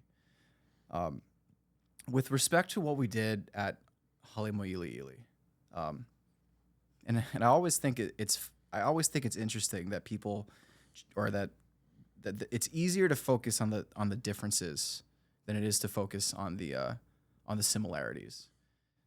I think what she's trying to get at is what makes you think that Mōʻiliʻili and the Kaka'ako / Hale Kawila place location, what makes you think that they're the same? And we don't think that they're the same. We think they're different, and we know they're different. What we're doing at Keoloho on Eisenberg Street, and what we continue to do what we will continue to do for every project thereafter, is to borrow from the lessons learned on other projects and roll them over. So I'll tell you what one of those lessons learned was at Hale Kawila. Mother Waldron Park, which is just on the other side of this, was not exactly known as being the most family-friendly park. It had a population of, you know, some less desirable activities going on in the park. And one of the things that helped clean up the park were our townhouses that align the parking structure and face the park, because the tenants of those townhouses that directly overlook the park, they took ownership and responsibility of the park. They saw themselves as stewards of the park. So when they saw something not pono, they saw something that they didn't like, they reported it. They called it out. And that helped make a meaningful impact on the usability of that park. This project on Eisenberg Street is similar. Old Stadium Park has its own set of issues. And you know, one of the things we're doing is building a set of housing units that directly overlook the park, because previous data has told us that when you put people in those housing units and they're grateful for the ability to live in, you know, to have affordable housing that they can actually afford to live in, they take responsibility and they take ownership of it. And that ownership doesn't stop at their porch. That ownership extends into what is, you know, eventually going to be their backyard. So all of that to say that what data do we use? We use the lessons that we've learned the hard way across 20 years of developing these things. Mm-hmm. Yeah, I mean, I think we won't fully know the impact until it actually happens, and how the people who have been living there, like Alohi, react to it. Maybe they end up loving it. Maybe they brings in an amazing new crowd of people, very supportive. It livens up the area. Maybe traffic is worse. I don't know. Maybe there's some bad eggs that move into the area and something bad happens. But I guess it's all speculation, right, at this point. Well, hindsight's always 2020. Yeah. You really don't know what the consequences of whatever your decisions are whenever you make them. The best that you can do is what all of the scars on your back tell you are the best things to do, and what you trust in your gut, what your now tells you. Got you. All right. Well, there's a couple more, but I gotta move on. Sorry, Kaloa. This one comes from, on the last question for the Mōʻiliʻili project, comes from TJ Fermantes, I think. This person says, what impact are you hoping this project will have on the community? Do you foresee any barriers to the project having that impact? The biggest impact I'm hoping to effectuate is to give Hawaiians a place to live comfortably. That is my absolute main goal. This project was not an easy project to get entitled. It was not an easy project to finance, and it certainly has not been an easy project necessarily to build. I have expended, personal resources and years of my life, again, with Stanford's leadership, mentorship, and trust to get this thing built. And it has primarily been so that other people that call themselves Hawaiian, the same way that I do, the same way that you do, that your sister and my cousin Kanoi do, that your stepdad, my uncle, my dad, and my grandmother all do, to make sure that those people have an opportunity to live here, mm-hmm. to live and die on Hawaiian soil. Mm-hmm. What do you think the barriers are? Kamaka, there's no shortage of barriers to anything. I mean, if I can tell you, if I can tell you one thing, it's that the list of things that can go wrong far outsees the list of things that have to go right. I guess time will tell. All right, so let's end the social media questions with this question from a familiar name, Kaloa Robinson. Who? He's gonna roast you for this one. Kaloa Robinson says, my stepdad Kaloa Robinson says to my cousin Kaloa Robinson, if talking to your generation about living in Hawaii, how would you encourage them to stay?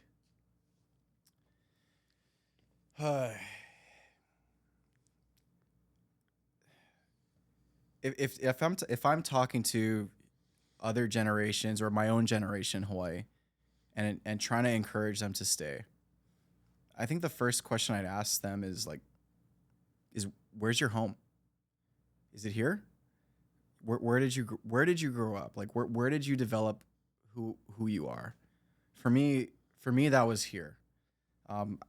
Like I mentioned at the beginning of the podcast, I'm certifiably unemployable anywhere else in the world but here. I call people bra in meetings. There's the whole Hawaii relationship aspect. For me, I can't go anywhere else. This is my ship. I think I think there are a lot of other people that would also describe Hawaii as their ship. I remember hearing when I was graduating high school, I want to get off this rock, and as if like they were disparaging the island, but it's a nice rock. And we have to take care of it, because if we don't take care of it, nobody else will.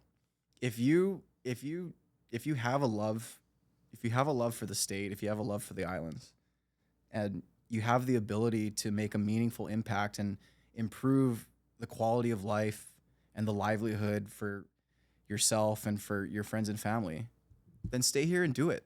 We can't afford to have everybody leaving. We need good local people to stay here and do their part. Mm-hmm. I'm just making a note of that for social media clips. Yeah, I mean, I guess if I could just add on to that, would you really want to live anywhere else? Would you? I rather struggle here and have all the things that Hawaii offers me than be happy somewhere else. Like, that's the reality of it. I mean, I could be happy anywhere in the world, but Hawaii is my home. Hawaii is my strength, you know, it's where my heart is. And I will work as hard as I can to make this place my home for the rest of my life. Same as for my friends and family. Like, if I need to work 24/7 for the next 247 days, just so that, you know, me and my family and friends will have to stay here, then I will do that. You know, luckily I'm in a position where I believe I'm on the right track to do that. I think what you do is super important. You bring out a lot of voices. You know, you give them a platform to tell their story, and these are people that, you know, without it wouldn't have that sort of platform. You're doing a good job. That's the goal. Thank you. You ought to keep it up. Thank you, cousin. And then last one from Kaloa Robinson. Older, wiser, probably better at golf, Kaloa Robinson. I've never seen him play golf, so I don't know. What are 3 tips you can offer to young people about home ownership and why that's important? I don't have 3 tips, but I do have Oh, one. this is crazy. What? As I'm reading this, the time right now is 3:33. Oh. We've been, well. That you didn't even think about the 3:33. You just thought about, dang, we've been here for 2 hours. Yeah, exactly. No, I don't have 3 tips, but I do have one. Okay. You know, unless you're gifted with familial wealth or, you know, some other type of windfall, home ownership is not just going to happen to you. It's something that you have to, for better or worse, home ownership is not something that's just given out. It's earned. It's something you have to work incredibly hard for.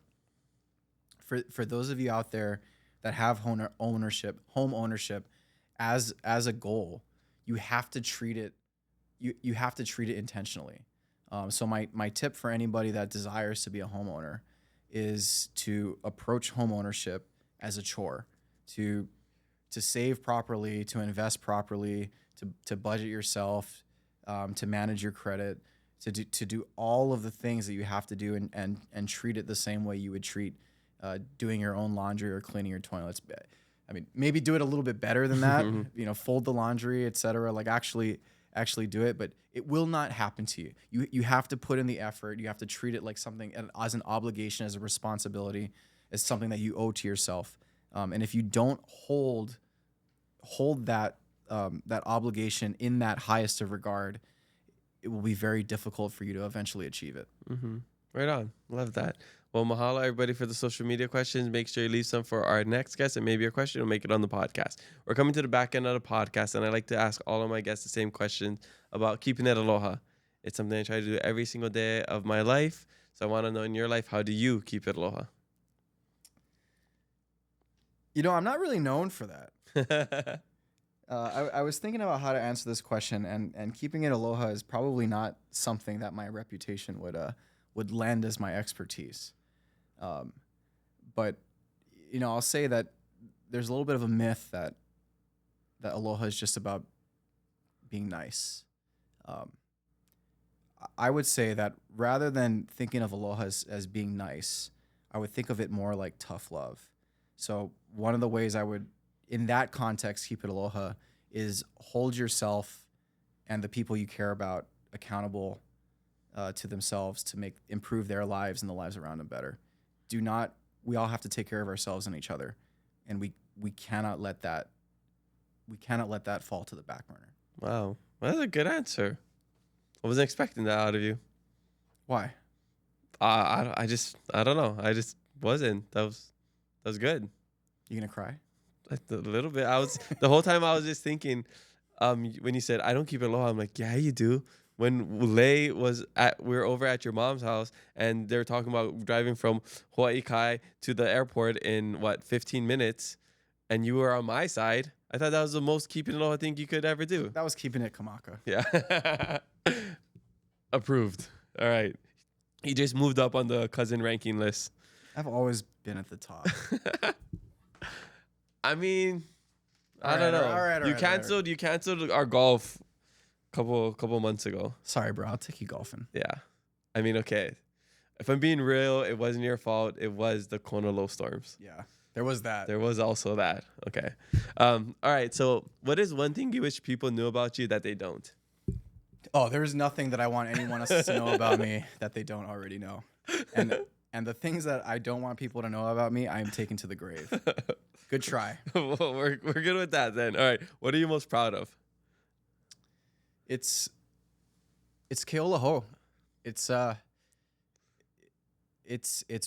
building a project that, I mean, they're not my people, but it's building a project that my people will call home. It's something that, for all of the criticisms people have today, you know, eventually I think those will fall apart, and eventually people will see how beneficial having an affordable rental project that we're exploring, you know, other ways to convert it to a rent to own in the future.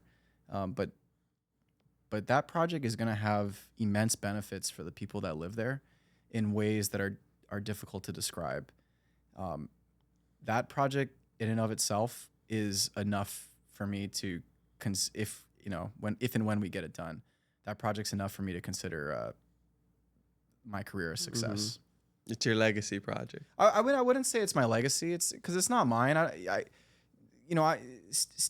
Stanford is the one that makes these big, bold, you know, risky decisions. If you see anything in me, it's because Stanford gave me an opportunity and has mentored and trained me the whole way. I certainly don't want to take all of the credit for it because I don't deserve it. His leadership has been critical to all of those things. But if you're asking what I'm most proud of, it's fighting through every obstacle and every step of aerodynamic drag that could have killed that project to get it built. That's good. Saying proud of your cousin Kamako would have been the best answer, but second best is good. I'm proud of you. Dude. Look at this. You do good work, Kamako. You should be proud of yourself. I wouldn't have any of this without Jordan and all my good mentors and people helping me out. So, all right. So last thing about Aloha Stadium or any other projects or any other thing that you want to mention before we get shift gears towards the end of the podcast. Yeah. One of the most difficult components of developing anything is infrastructure. And it's really no secret that Hawaii made a bunch of really meaningful and powerful investments in infrastructure in the 60s, 70s, and maybe early 80s. But that same level of investment hasn't existed. One of the reasons it hasn't existed is because they're expensive.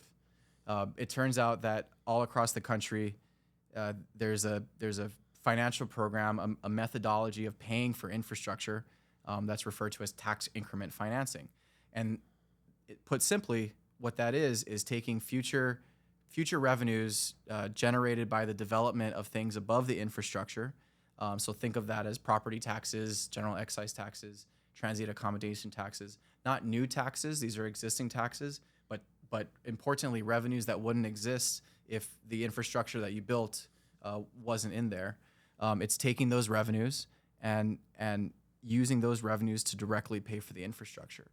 That every other state in the nation except for Arizona utilizes this. We are late to the party, and it's the only way we're going to make a meaningful dent in the infrastructure problem that we have. Whether or not to make that legal is going to be on the ballot this November.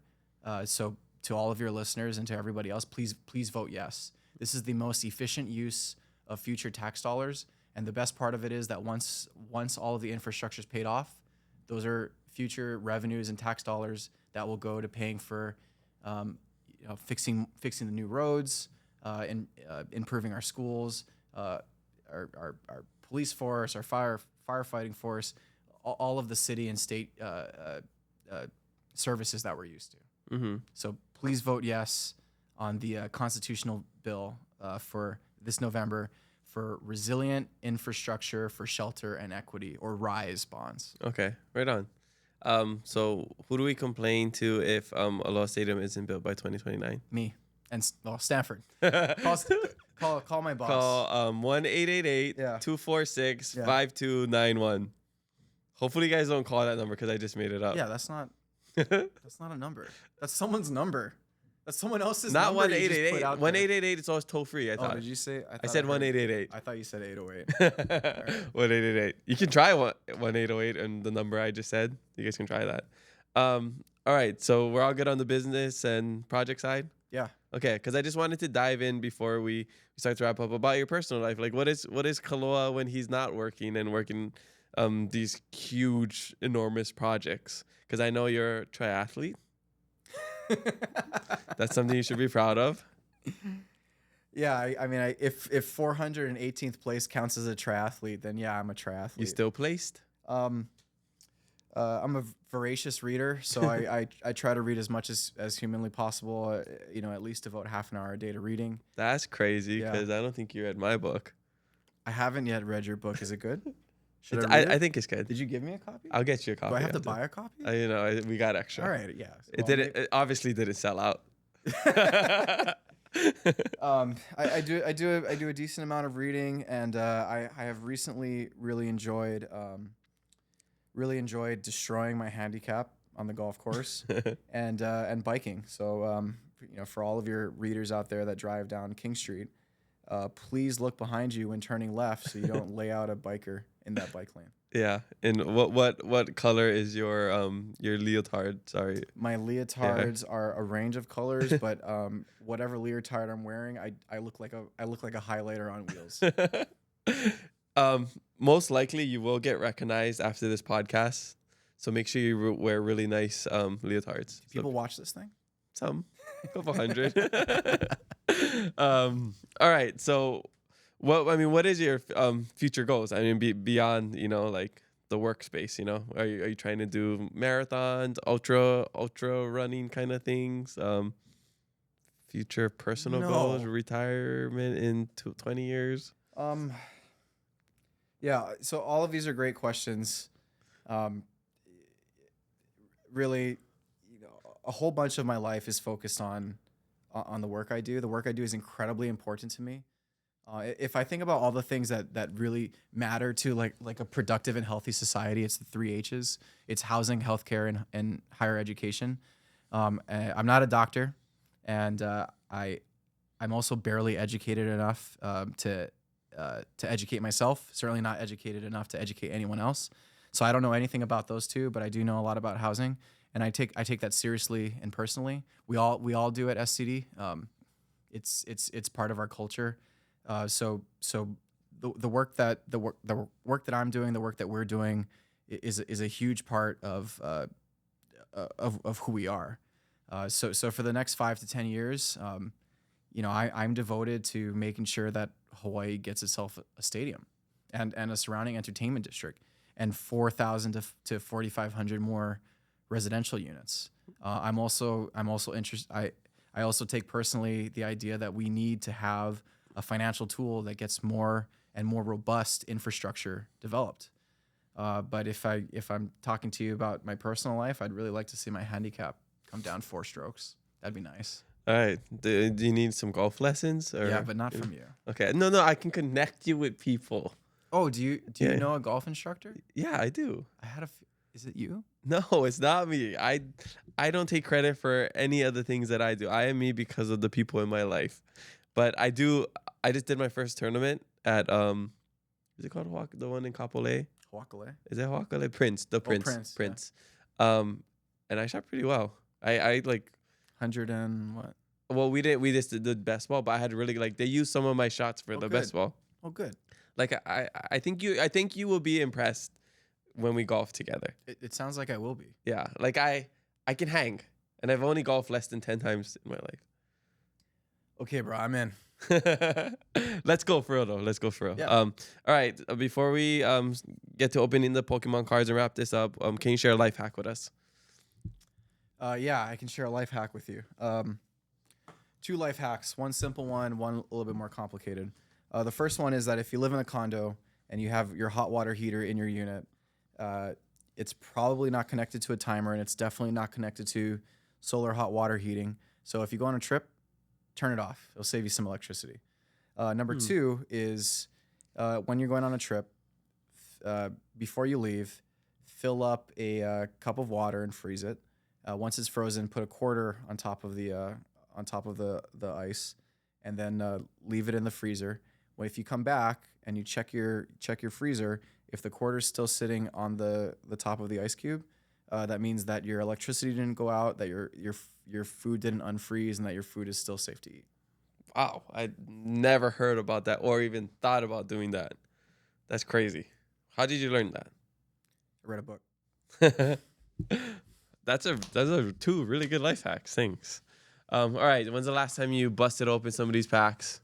1998. You know that specifically? I remember being like 8 or 9 years old. All right, pick out a pack. So what we do is we go rip till we hit. So we keep opening until we get a hit. The Greninja. A hit is like a good card. Okay. Yeah, so we want a Greninja. That's like the biggest card. Okay. So you just open it, make a puka like this. Yeah. Like there that? you go. Yeah, there you go. Yeah. Yeah, and you take it out, just rip the pack open. And then we always throw the whatever hits we get into the giveaway of the week. So the winner of our giveaway. So you take that put that on the side. Okay. And then the back card put to the front. Okay. And we like to guess the color of the energy. So I'll go with black for your shirt. Okay, it was green. So you just guess the color. Do I pick this up? Yeah, Oh, yeah. Guess the yellow. color.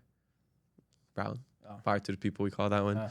All right, and then you just start to reveal it. So I'll do mine first. You can watch, and you just go take a card out one by one. And the good cards are in the back.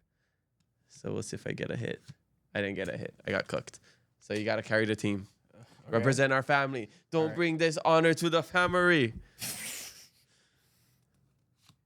You're not even Japanese. You guys are Filipino. What did you say? That's a good thing. Filipinos are awesome. You guys can sing. Kanoa has the Filipino side. We just have the Japanese Korean. All right. Nothing. Oh, wait, one more. One more. Ooh, we both got cooked. Okay, Hanaho. Hanaho? Yeah, we go until we get a hit, so we can give it away. How do you get these cards? You buy it. You get into Pokemon debt like me. Nah, but Collector, they're an app that you can use to track your collection. They gave us some funds to get some cards to rip with the guests. So shout out to Collector. Make sure you guys download the app. So I put this one on the Yep, ground. you got flip it. The top one. Yep, and guess, and I'll go blue. Oh. Okay, red. Blue again. Oh, blue. All right, yeah. So yeah, I'll go real fast just to do that. Look at this. Boom. I got cooked again. Okay. Okay, you gotta clutch up for us. All right. Okay. You don't. Do it for Stanford Carr Development. This is hard. Yeah, when you rip a lot of packs like me, it gets easy. Come on, get something. Small hit at the back. Oh my gosh, we're getting cooked. This is not good. No, we went 4 in a row and we didn't get anything. Here, try again. This is the 5th pack for us. Okay. Which is also kind of fun because you can just rip more. All right. Isn't it kind of fun to rip it? Yeah. Yeah, I'm having a ball. Did you see the video I ripped the pack with the rock? No, you met the Rock. Yeah, at the Moana reception. What? Yeah, You met Aloha Carvalho. she was also there too. Nice. I think she's a lesbian. No, seriously. Sorry. Well. Okay, I don't know what to do with that. Purple. I thought you were interested in her. That's why you were saying that. No. I mean, God, there's no way to get out of that. Like that's like a no-win thing. Okay, here. So Just get a hit. That's how you get out of it. Okay. And then we wrap up the podcast. Okay, getting there. Getting to the hollows. did we get it? I don't know what a hit is. You'll see it when you get it. All right. Oh my gosh, this is crazy. If you guys are still watching, man, we're getting cooked. All right. They're not. There's some people that are watching. If you're still watching, comment. I'm still watching. All right. Let me just go. I didn't even guess. Okay. Let's just review this real quick. All right, there. Here we go. Okay, we got one. Sick. All right. So it's a full art card. You see how it looks different? Yeah. Yeah. That's the hit. I can see how different that is. Yes, exactly. All right. Well, I'm the family member that loves Pokemon. Apparently, he is not. But thank you so much for coming on and sharing all that you shared and educating us on all the amazing projects that you're working on here in Hawaii, especially the Aloha Stadium, which is probably next to the rail as the biggest project in Hawaii. So It's been a privilege to be here. Long-time listener, first-time caller. But thanks for having me. there's no way you listen to a full episode of this podcast. Maybe not a full episode, but You've seen clips. I've seen your stuff. You've seen clips. I know who you are. I see you at Thanksgiving. Oh yeah, thanks. Yeah, that's and whatever. What was the last thing that we? So was it your birthday? Someone's birthday. Somebody's birthday that we were at your mom's house. All right. Anything else you want to share? If not, tell us where we can find you. Please don't try to find me. You don't want people to find you on Instagram? No. What if Ali Carvalho is listening to this or Sabrina Carpenter is listening to this? And they can call you, and I'm sure you'll put us in touch. All right. Well, I guess, yeah. Thank you for coming on. And mahalo Kaloa for joining us on the Keep It Low podcast. Spread love, be kind to one another, and mahalo for listening to us today. We have new episodes every Thursday, so make sure you follow us and leave a review. I'm your host, Kamaka, and remember to always keep it aloha.